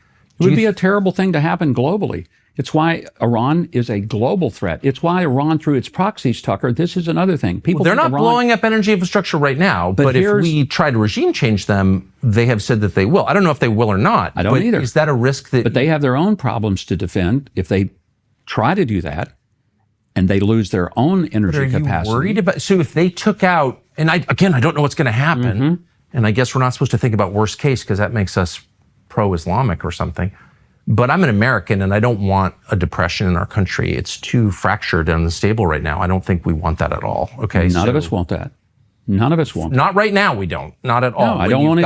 I don't want it next year, next week, 10 years from now. Especially now. All these states are basically in a state of insurrection against the federal government. They're not enforcing the most basic law of the land, which is immigration. And thank goodness President Trump is pushing back, and he's I agree. I'm just saying, seeking to force if all of a sudden compliance, markets just tanked and gas tripled or whatever, and you had, like a severe recession or something worse, that's a massive cost. And I don't see anybody factoring in that possibility. Iran has said it will do it. You've said 10 times they're evil. Okay, I believe you.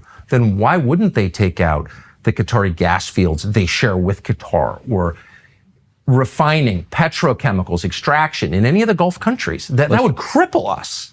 Are you worried energy-wise, again, we have independence because President Trump put measures in place that gave us the capacity. Do we set international energy prices in the United States? In some ways we do, because our own market and our own production has a whole lot to do with what those world costs are going to be. If you took Saudi energy production or Qatari energy production or Emirati energy production and offline. That is making an assumption that if there were regime change, that they would be more effective at attacking than we would be defending.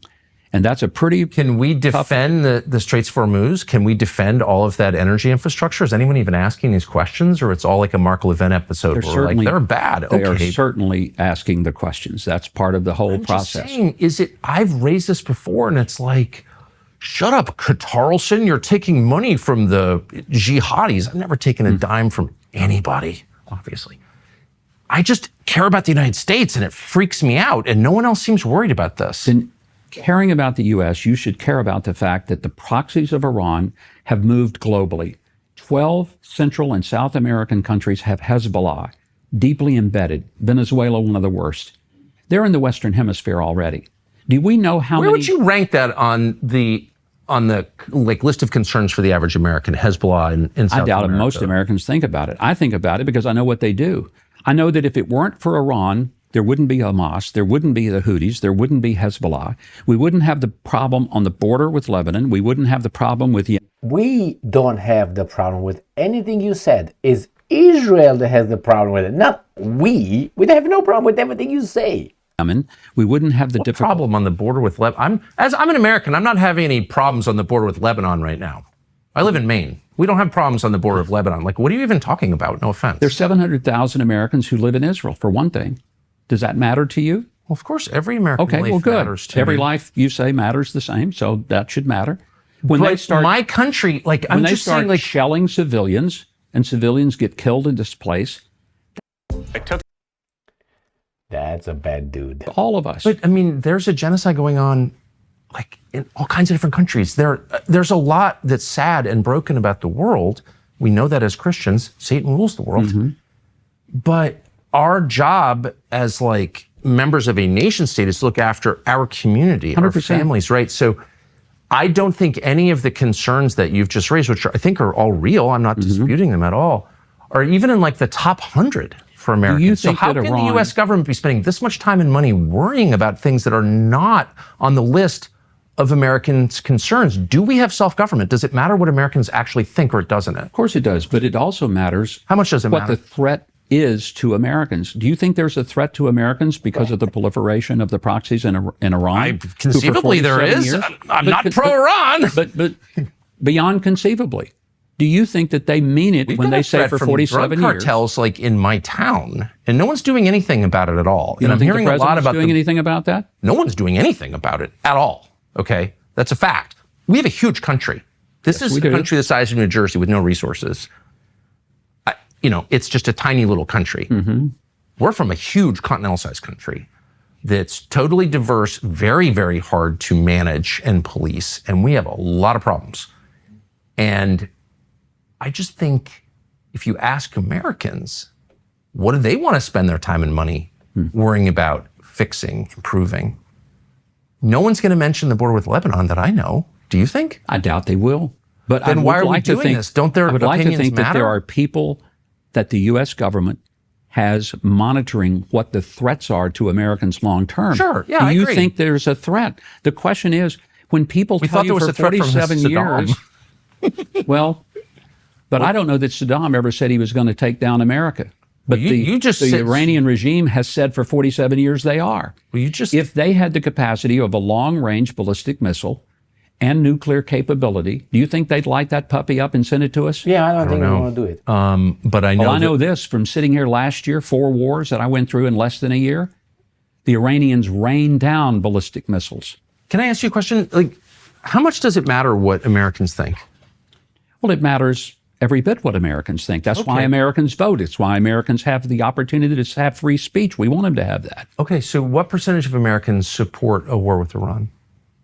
Don't know. I don't know. Do you know? I do. I think it's around, I saw the numbers yesterday. I think it was like 21%. Okay. Is that enough to have a war with Iran?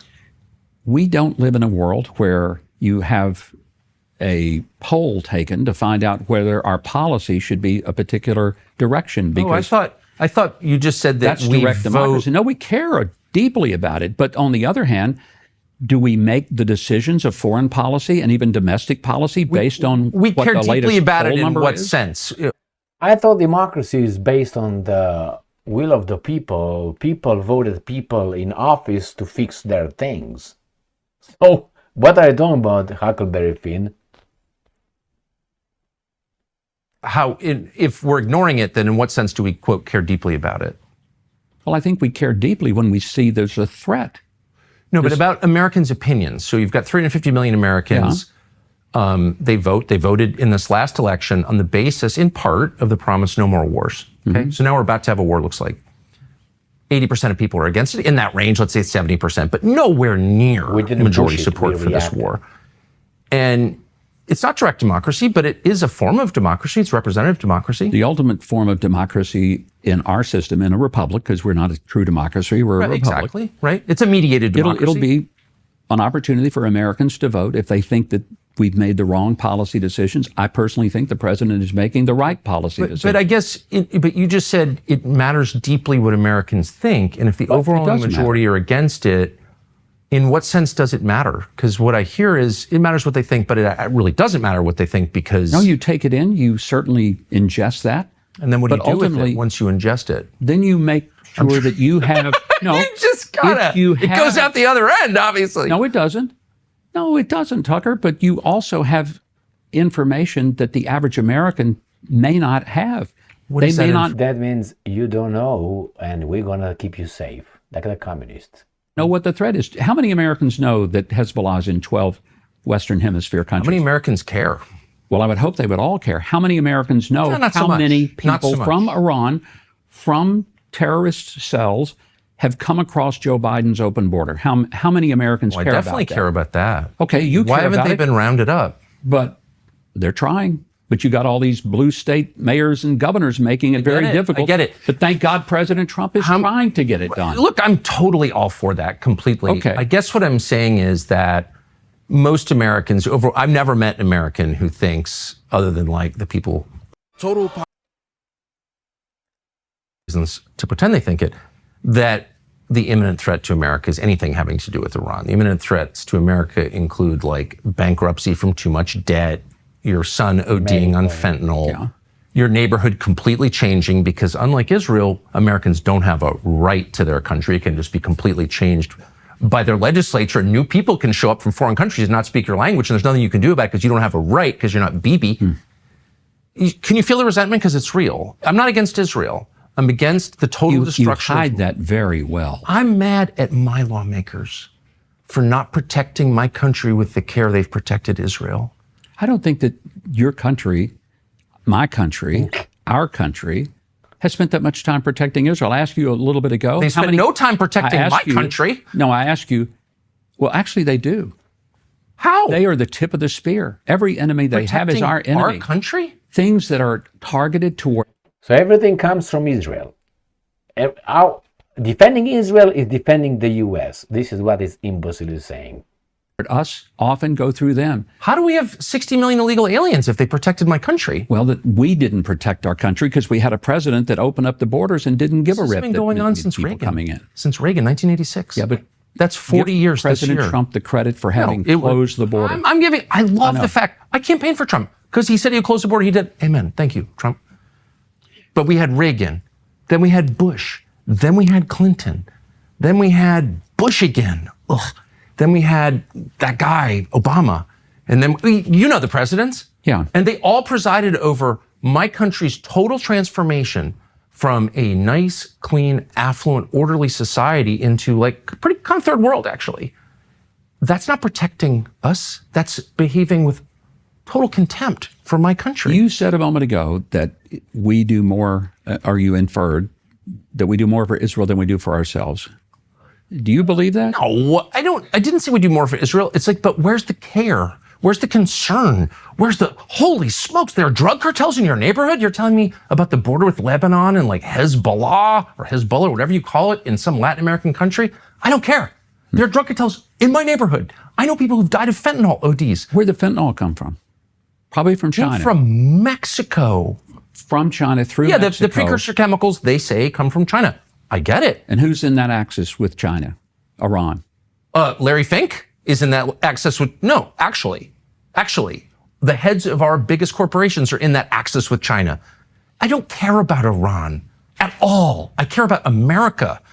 And if blowing up Iran makes my country richer and safer, I'm for it. And if it doesn't, I'm totally opposed. It's that simple. I think most Americans feel that way, no? I asked you a question a little bit ago you never got back to, because I think it's an important one. Because one of the things that I sense a tension with you, you feel like that we do too much for Israel, we're getting nothing from it. And I ask you how many... No, I don't think we're getting nothing How many from boots on the ground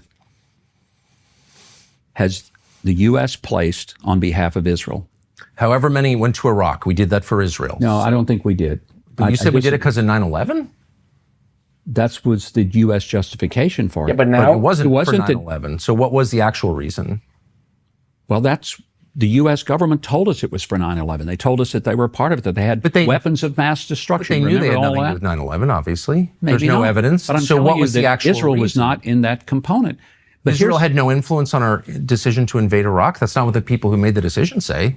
They say Israel Well, let me get back to the point. gave us that information about the fake weapons of mass destruction. Where do you think that came from? It came from Bibi. How many Americans put their boots on the ground for Israel? The answer is 0. What the fuck? This guy is fixed on that.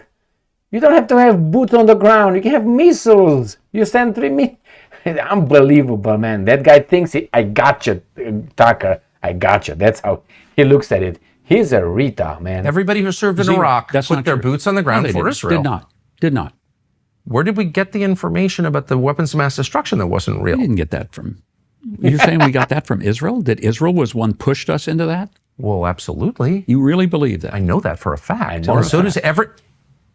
Yes, this has been widely written about and discussed. And I'm not attacking Israel. Like, they thought it was in their interest to take out a government that was paying the families of suicide bombers. I get it. I'm not mad at Israel about that. I never have been. I'm mad at the Bush administration and all the people who went along with this to the detriment of my country. That's who I'm mad at, not Israel. Bibi's doing what he can for his country, whether you agree with him or not. I want my leaders to do the same for my country. That's it. I think the present leadership is doing just that. I truly do. And I don't think that it's at all accurate to even intimate that tiny little Israel is pushing the U.S. into something it does not want to do. Our leaders appear to want to do it. Our public does not want to do it at all. The public does not want war with Iran. Bibi does. He's gotten seven trips to the White House. The average American. But the question would be, hold on. The average American doesn't have that level of access, and a foreign leader does. 7 in 1 year, and now we're moving toward war with Iran. The average American doesn't want that war. The average American is outraged. Don't you understand? I not understand attacking that we Bibi have at all. the strongest president I've ever seen in my lifetime, going back to Eisenhower, for God's second. sake. If you're an American, No, listen to me, Tucker, for God's sake. I'm not attacking Trump. I like Trump. I know, but you're making it sound like that he is being pulled into something that he really doesn't want to do, or pulled into something because he's persuaded. I'm I've neither been in the saying that meetings. nor implying I was in the meeting last week. I was in the meetings last summer.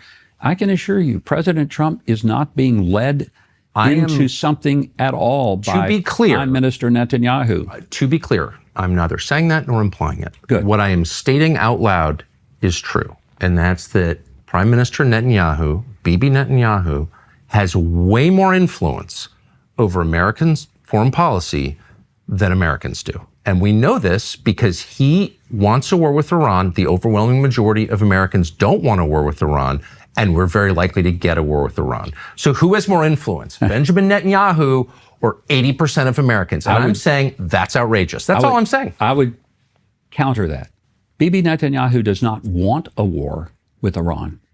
To say that he wants a war. This guy acts like he's the Israel's ambassador, not the Americans' ambassador. He tries to convince the other one of the sanctity of Israel. Unbelievable. Would you call this guy a traitor? War. You know who's going to be at the very front of that? His people. And I don't agree with that. I'm with him enough to know he does not want a war. He doesn't. Does he think that there may be a necessity of taking a war Self-defense. in order to prevent an attack on not just Israel, I but don't on want to the be United argumentative, States? but I think I know too much. I mean, let's be real. Okay, so there was, Steve Witkoff, in my opinion, He lost his patience. Okay, let's get real, man.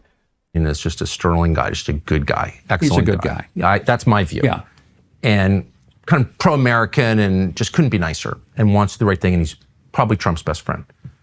He and maybe Jared too are involved in a negotiation with Hamas. Mm-hmm. Or you mean with Iran? With Iran. Yeah. I'm so sorry. Okay. And the Israeli government short circuits it by hitting Iran. So like What do you mean they short-circuited by hitting Iran? They did everything they could to shut down the negotiations between the United States, the Trump administration, and Iran. And look, they're acting again in their own interest, but our country should also act in its own interest. That's all I'm saying. And don't tell me that Bibi doesn't want a war with Iran. He doesn't. But we If want Jared Americans to Kushner have it. and Steve Witkoff could be successful in getting the president's demands, and keep in mind, these are the president's demands. What are those demands? No enrichment, no nuclear weapon, Quit killing your own people in the streets by the tens of thousands. You and I both agree that it's a horrible thing to kill your own citizens, which Iran is doing. It's a horrible thing to kill anybody's citizens. Anybody's citizens. We agree on that. Except that they're 14-year-olds working for Hamas, but whatever. It's still a tragedy. No, it is. Sorry, I'm being a jerk. You Okay. really are being a jerk. I am. I know. You are being a jerk on that. I am such a jerk. I'm going to write down. You're right. Tucker You're right. Carlson I know. admitted. I know. He's a jerk. Oh, I am Okay. a jerk. Everyone All knows right. that. I mean, I'm really trying. Okay. Okay. No, but I agree with you 100%. Of course, it's a tragedy. If that could be done, and I pray it can. Yes. And you know why? Number one, because it would be wonderful for everybody. Number two, if there is a war, you're going to be 6,000 miles from it. You know where I'm going to be? In the bullseye. Do I want there to be a war? No. Do Israelis want there to be a war? No. How many? I keep hearing Israel's fighting a 7-front war right now. What are those 7 fronts? Well, you got Lebanon. You have Egypt. They attacked Now, Egypt is not an active war, but you have the Muslim Brotherhood within Egypt. You've got the Muslim Brotherhood in Jordan. You've got Syria. Wait, they're fighting a war with Jordan? With the Muslim Brotherhood that is in Jordan, not directly with Jordan, not the government of Jordan. But are they You've got Hezbollah. You've got in Lebanon, Houthis. in Yemen? You have Hamas in Gaza. You have the threats that come from Iran. And how many is that? That's 7. That's 7. Houthis? Okay. I'd give you an 8th one. You know the 8th one? The media. No, I would tell you there's an 8th front war. They fight. How many journalists has Israel killed in Gaza? I don't know. Over 200. It seems like Now, are they real journalists? Because a lot of those people that were supposedly This guy is an idiot, man. journalists were actually Hamas fighters that are documented Hamas fighters. So that's why I ask you how many are actual journalists. RNs work around the clock. So does WGU. Our 1-year RN to BSN program is Unbelievable.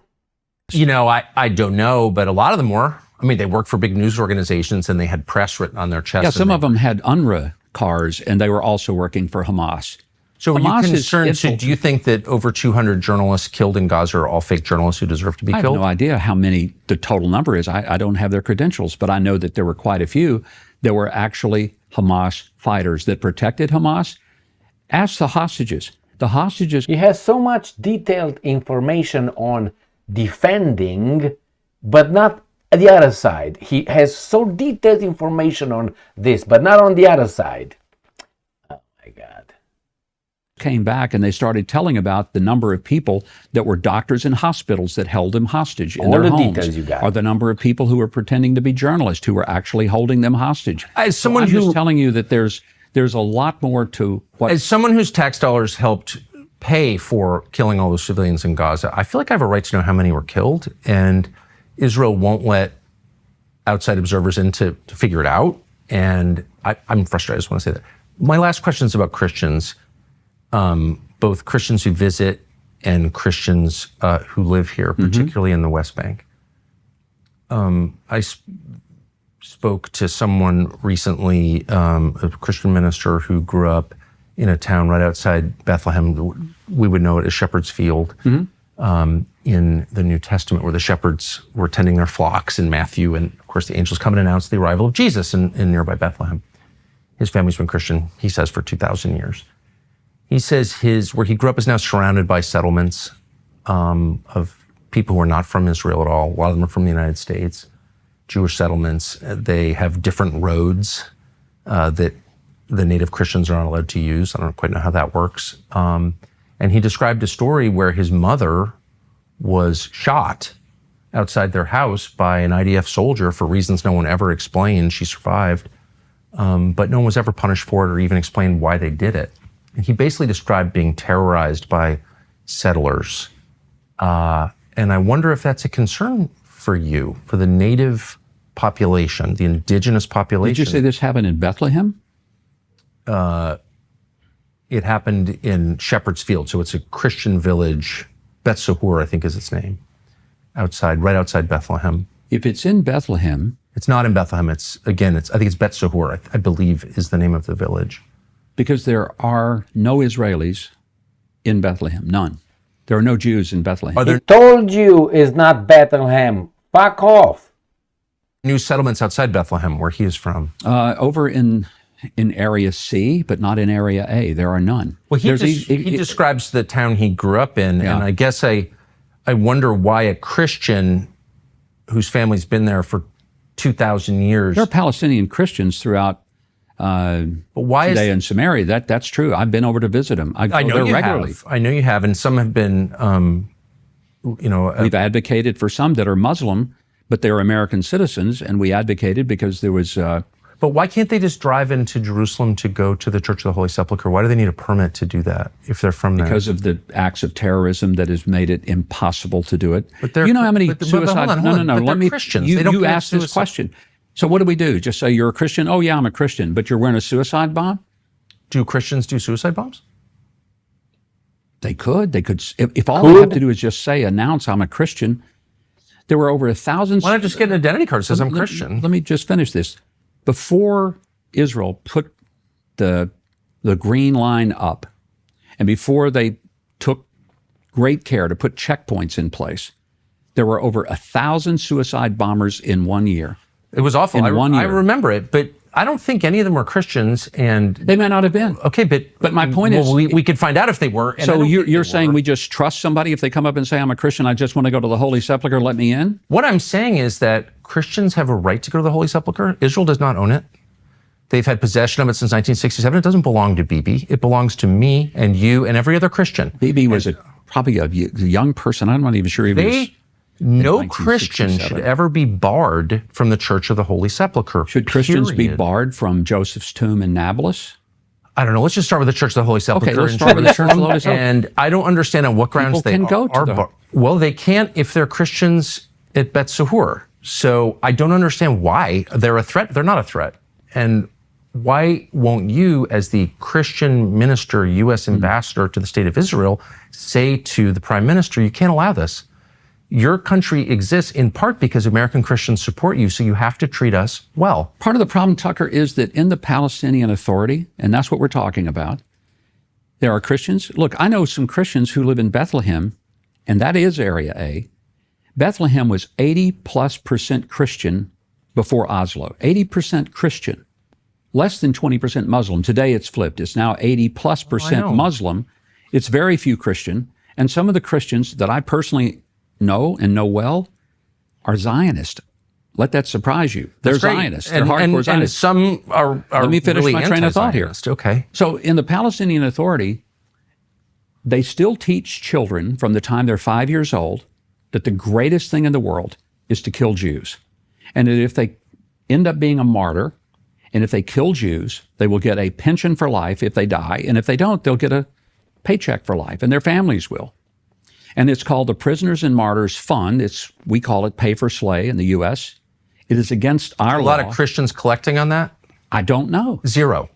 I So don't my know. question remains, and I'm a little bit frustrated at this point, Okay. because I'm not defending Hamas. I hate suicide bombing. I hate suicide. I hate violence. I hate the killing of children, period. Why can't a Christian, his family's been there for 2,000 years, following Jesus for 2,000 years, drive, because it's really close, to the Church of the Holy Sepulchre? He poses no threat. And why can't the United States government advocate for him to do that? We do advocate for Americans because that's our job. And it doesn't matter whether they're Palestinian or Israeli. We do that. But as far as when they How many Americans are being held in Israeli prisons right now? total, I don't have an exact number on that. I don't know. How can you advocate for them if you don't know how many there are? Well, everyone that we know, we go visit. Our consular goes there almost every week and visits the Americans. It's not a large number as far as Oh, we know it's Americans, not large. but when we have them, we go to their trials when they're on trial. So yeah, we do a lot more than Bless you've given you. us credit for. Oh, I'm giving you credit. No, you okay, understand. please. I'm giving Thank you for credit doing that 'cause- because we don't get much. No. We don't get much. By the way, not every embassy does that. I happen to know for a fact they don't advocate for Americans in jail. And We take our consular services across into the Palestinian Authority and help people over there. Some of those are Christians, some are not, some are Muslim. But if they're Americans and they have American citizenship and an American passport, we help them. that makes me so happy to hear. I go to Ramallah. I sit down with the vice president and the prime minister of the Palestinian Authority. We try to work ways to make things better. But the reason that sometimes it's not just an absolute free passage I'll tell you why, because there are too many incidences of terrorist acts, and Israel is not going to allow themselves. But the Christians didn't do it, and they're not going to do it. And Christians pay for all of this. They pay for a lot of this. It's horrible. You can say it's unfair, but here's you can't punish the innocent. How's that? But you got to somehow make sure that you screen people, and that's why the checkpoints. Let me tell you what happened. This guy is the ambassador, U.S. ambassador to Israel. Oh my! Not too very long ago, we had a humanitarian aid truck that came across from Jordan. The driver was supposedly very vetted. Good details. He was a former Jordanian military person. He came across the checkpoint. Everything should be fine, right?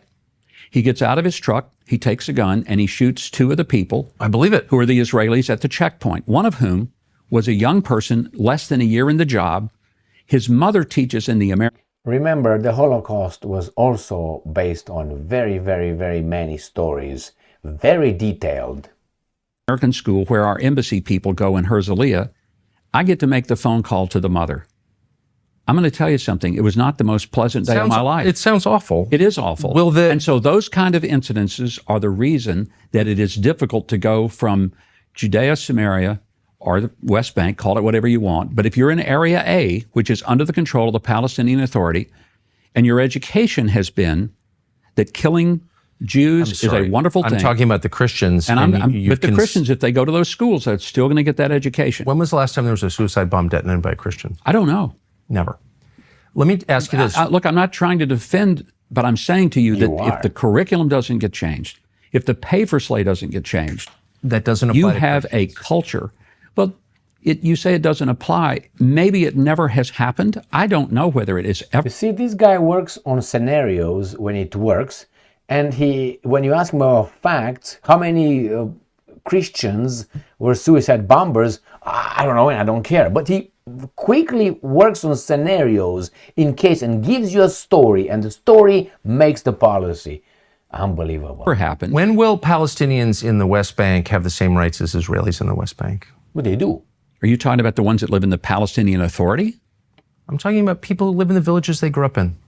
But changed hands, went from one government to another. It makes a difference whether they live under the Palestinian Authority government or whether they live under Israeli. If they live under Area A, do you know the difference? Yeah, I do. Okay. I'm saying if they live under Area A, they live under the Palestinian Authority government. They don't live under Israeli government. But it's controlled by the Israeli government completely. There's no airport. They control the utilities. I mean, it's silly. I understand there's a form of self-government, but the big decisions are made by the Israeli government, obviously. I've been there. I know this. And you know it too. So how long does this go on? You say that God gave the nation of Israel the right to this land. Why not just take it, declare it Israel, and make everyone a citizen? I don't understand why that's not happening. Well, you know what? There are people who think that would be a much better what future. Do you think?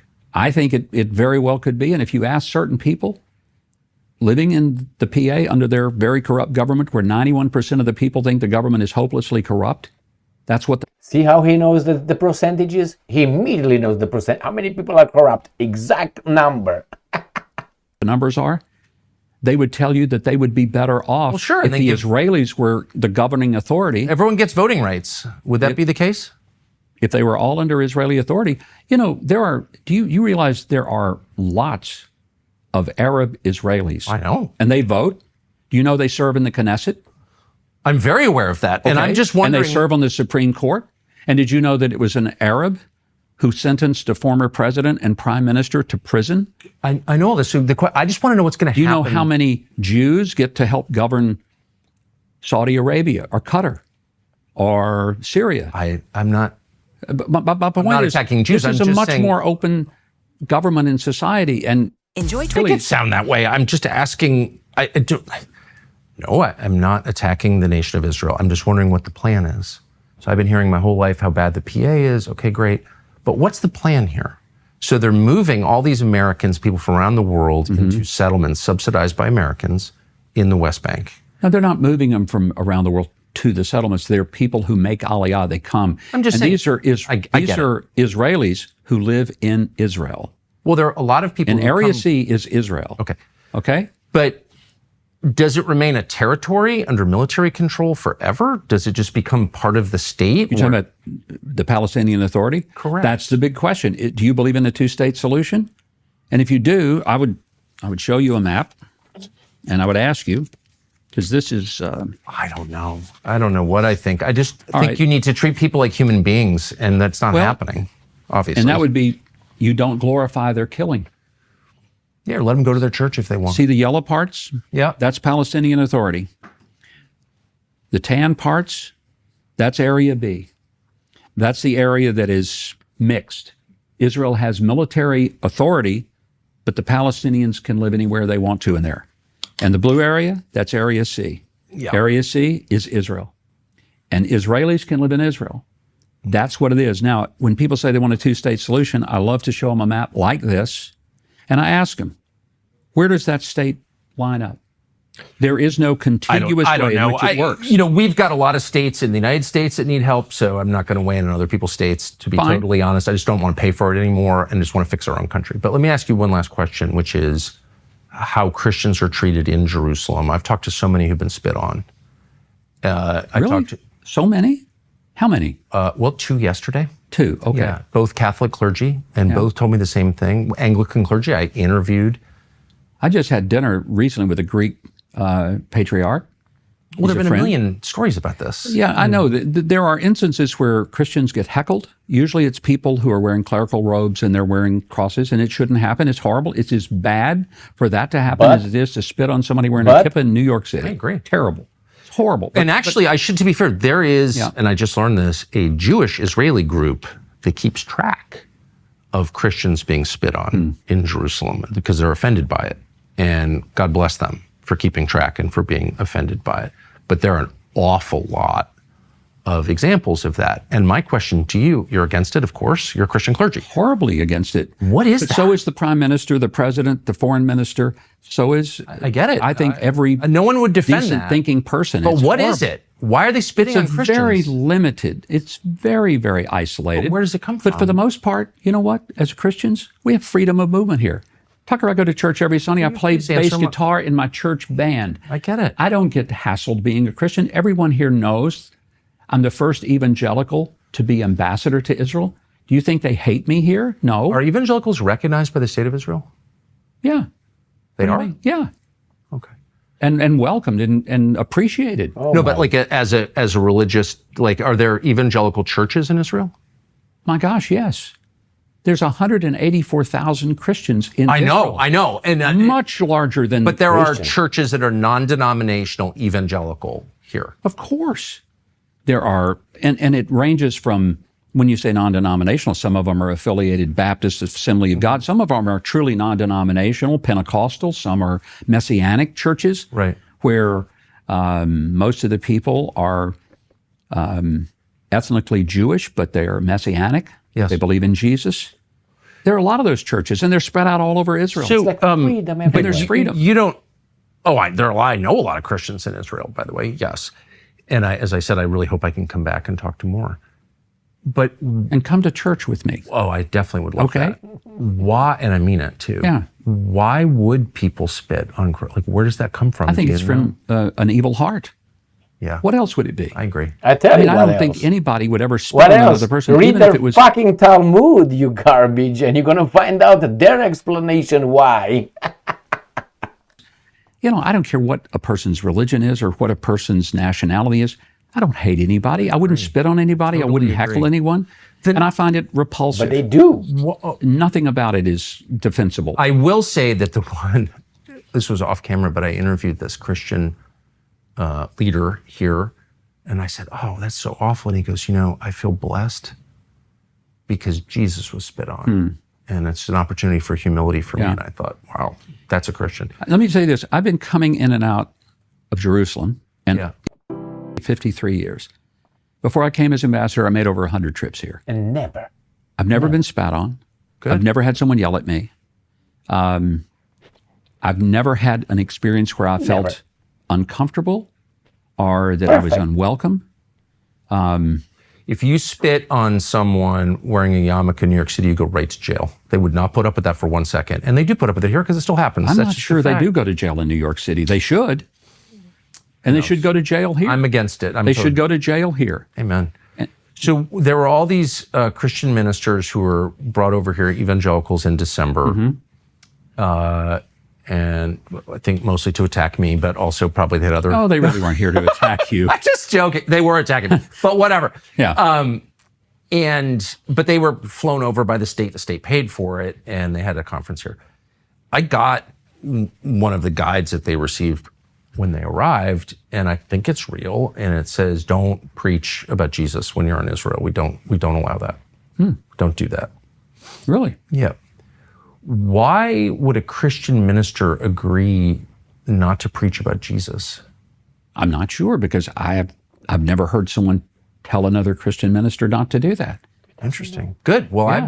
I was totally baffled. What would be the purpose of going to church as a Christian if you didn't talk about Jesus Couldn't here? agree more. Thank you. I can assure you that the church I attend, we talk about Jesus. I mean, we pray in the name of Jesus. No, So no. I don't get it. To anyone else outside the church, are you allowed? Like, could I stand in the corner and just tell people about Jesus here? No. You could.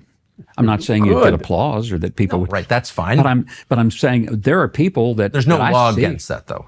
Not that I'm aware of. The only laws that I know of, you can't proselytize someone under the age of 18, and you cannot offer people things of value in order to cause them to listen to your presentation. For example, I can't say, "Hey, for $10, would you let me give you this gospel tract and scream at you?" This Can't guy do is that. an idiot. I don't know if it's enforced. I'm not sure. I don't ever hear anyone arrested for it. But there's no law against just like preaching to Walk people. down to the old city. You'll hear people, out there preaching on the street. Good. Now, are they effective? I don't know. I'm not sure that people are stopping and falling on their knees and saying, "Oh, this is what I've been waiting for." I don't know. But what I'm telling you is that the idea that you can't say it, I know that there are places in the rest of this region where you can't do that. For sure. Perfect. Yeah. Man. Perfect society. Qatar, you can't wear a cross in public. For sure. You can't pray in public. I've seen a lot prayer. of people wearing crosses in Qatar, but In I Qatar? don't know. I have, Publicly? but I don't know what the laws are. Yeah. In Saudi Arabia? Don't think so. I doubt it. The one place is an exception is the Emiratis, and I love those folks because they are so progressive, and they're doing so many things to change the template of things. They have a Abraham house that is a combination synagogue, church, and mosque. That's pretty amazing, isn't it? That they have the same building and they use it for all three of the major religions of the world. And I think that's incredible. But they're really trying to do things that are beyond what anyone else in the region. They changed their textbooks. They teach that Israel is not a nation they should hate or seek to annihilate. They've done some remarkable things. Have you been following all this stuff I agree with that. They have a Hindu temple in Abu Dhabi. You've been following all this like hate the Muslim stuff going on in the United States on the right? I hear some of it, and it's unpleasant. We shouldn't hate anybody. Amen. Yeah, it's not a good thing. Hate is an evil thing. Yeah. I don't, sometimes you say, "I don't support child killing." Okay, I don't either, but I don't support hate in any form. I think it's a horrible thing. That is such a great standard, and I want to hold myself to that. And thank you for saying that out loud. I don't hate you. I hope not. Governor, Ambassador, thank you very much for spending all this time. I Thank appreciate you. it. I'm glad you came. Oh. Please come back. I will Go come. with me to some places and to church. I want you to see that as Christians, we're pretty free here. Amen. Appreciated Thank you. and well. I don't know if you guys made it up to here, but I don't have a lot of things to say because I think it was very infantile, the conversation. I want to say this. It was a point in my life when I had some conversation with unknown people, debates with acquaintances and debates with loved ones. And I tried to, because, you care for the loved ones. For the other people, you might say, "Well, screw you. If you have the wrong ideas, I don't care if you're going to fall on your own sword." You know what I mean? It's of your own making. But if you have a loved one holding a stupid idea according to your understanding, you want to help that person and you try to convince that person. But remember, you love that person and that person loves you. So it should be easy to easier to convince that versus an enemy, or versus an acquaintance, or versus a friend. You have a loved one, a son, a daughter, a wife, a husband, a parent. And I realized that I couldn't convince them. And I had the arguments. Like I think Tucker had some arguments here. And I couldn't. And I said, how in the hell I can't convince this person? We are so far apart. And I bring you the evidence, but I can't. So I was thinking, you can't even, how can you fool a society? You don't have to. You just do your own thing. You say your thing, he's going to say his thing, you have the power, and you tell him what to do. That's what it is. So I had this example here, Tucker with Huckleberry Finn. They were talking like two different wavelengths. One was saying something, the other one was saying the other thing. The other guy had an amnesia versus certain information, but knew in detail certain stories. The other guy was asking questions, the other guy was avoiding, like, I don't understand what you're saying. Yeah, we love one another, but we can't get to there were like two lines, they were just going parallel and equidistant, the same distant and parallel forever. It was unbelievable. What I think about Huckleberry Finn, I think he's either an infantile, he's naive, but he can't be naive where he's at. Huckleberry Finn was not, he's a politician.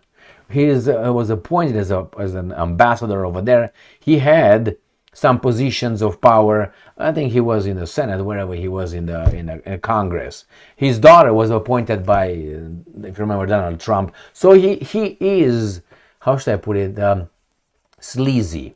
He knows how things work. So I don't think he's a naive guy. Now, the problem with him would be that he's not a naive guy and he's an asshole. Now, which one could be? Because he pretended certain things like he doesn't understand when he was talking about theology versus policies, political, that you play dumb.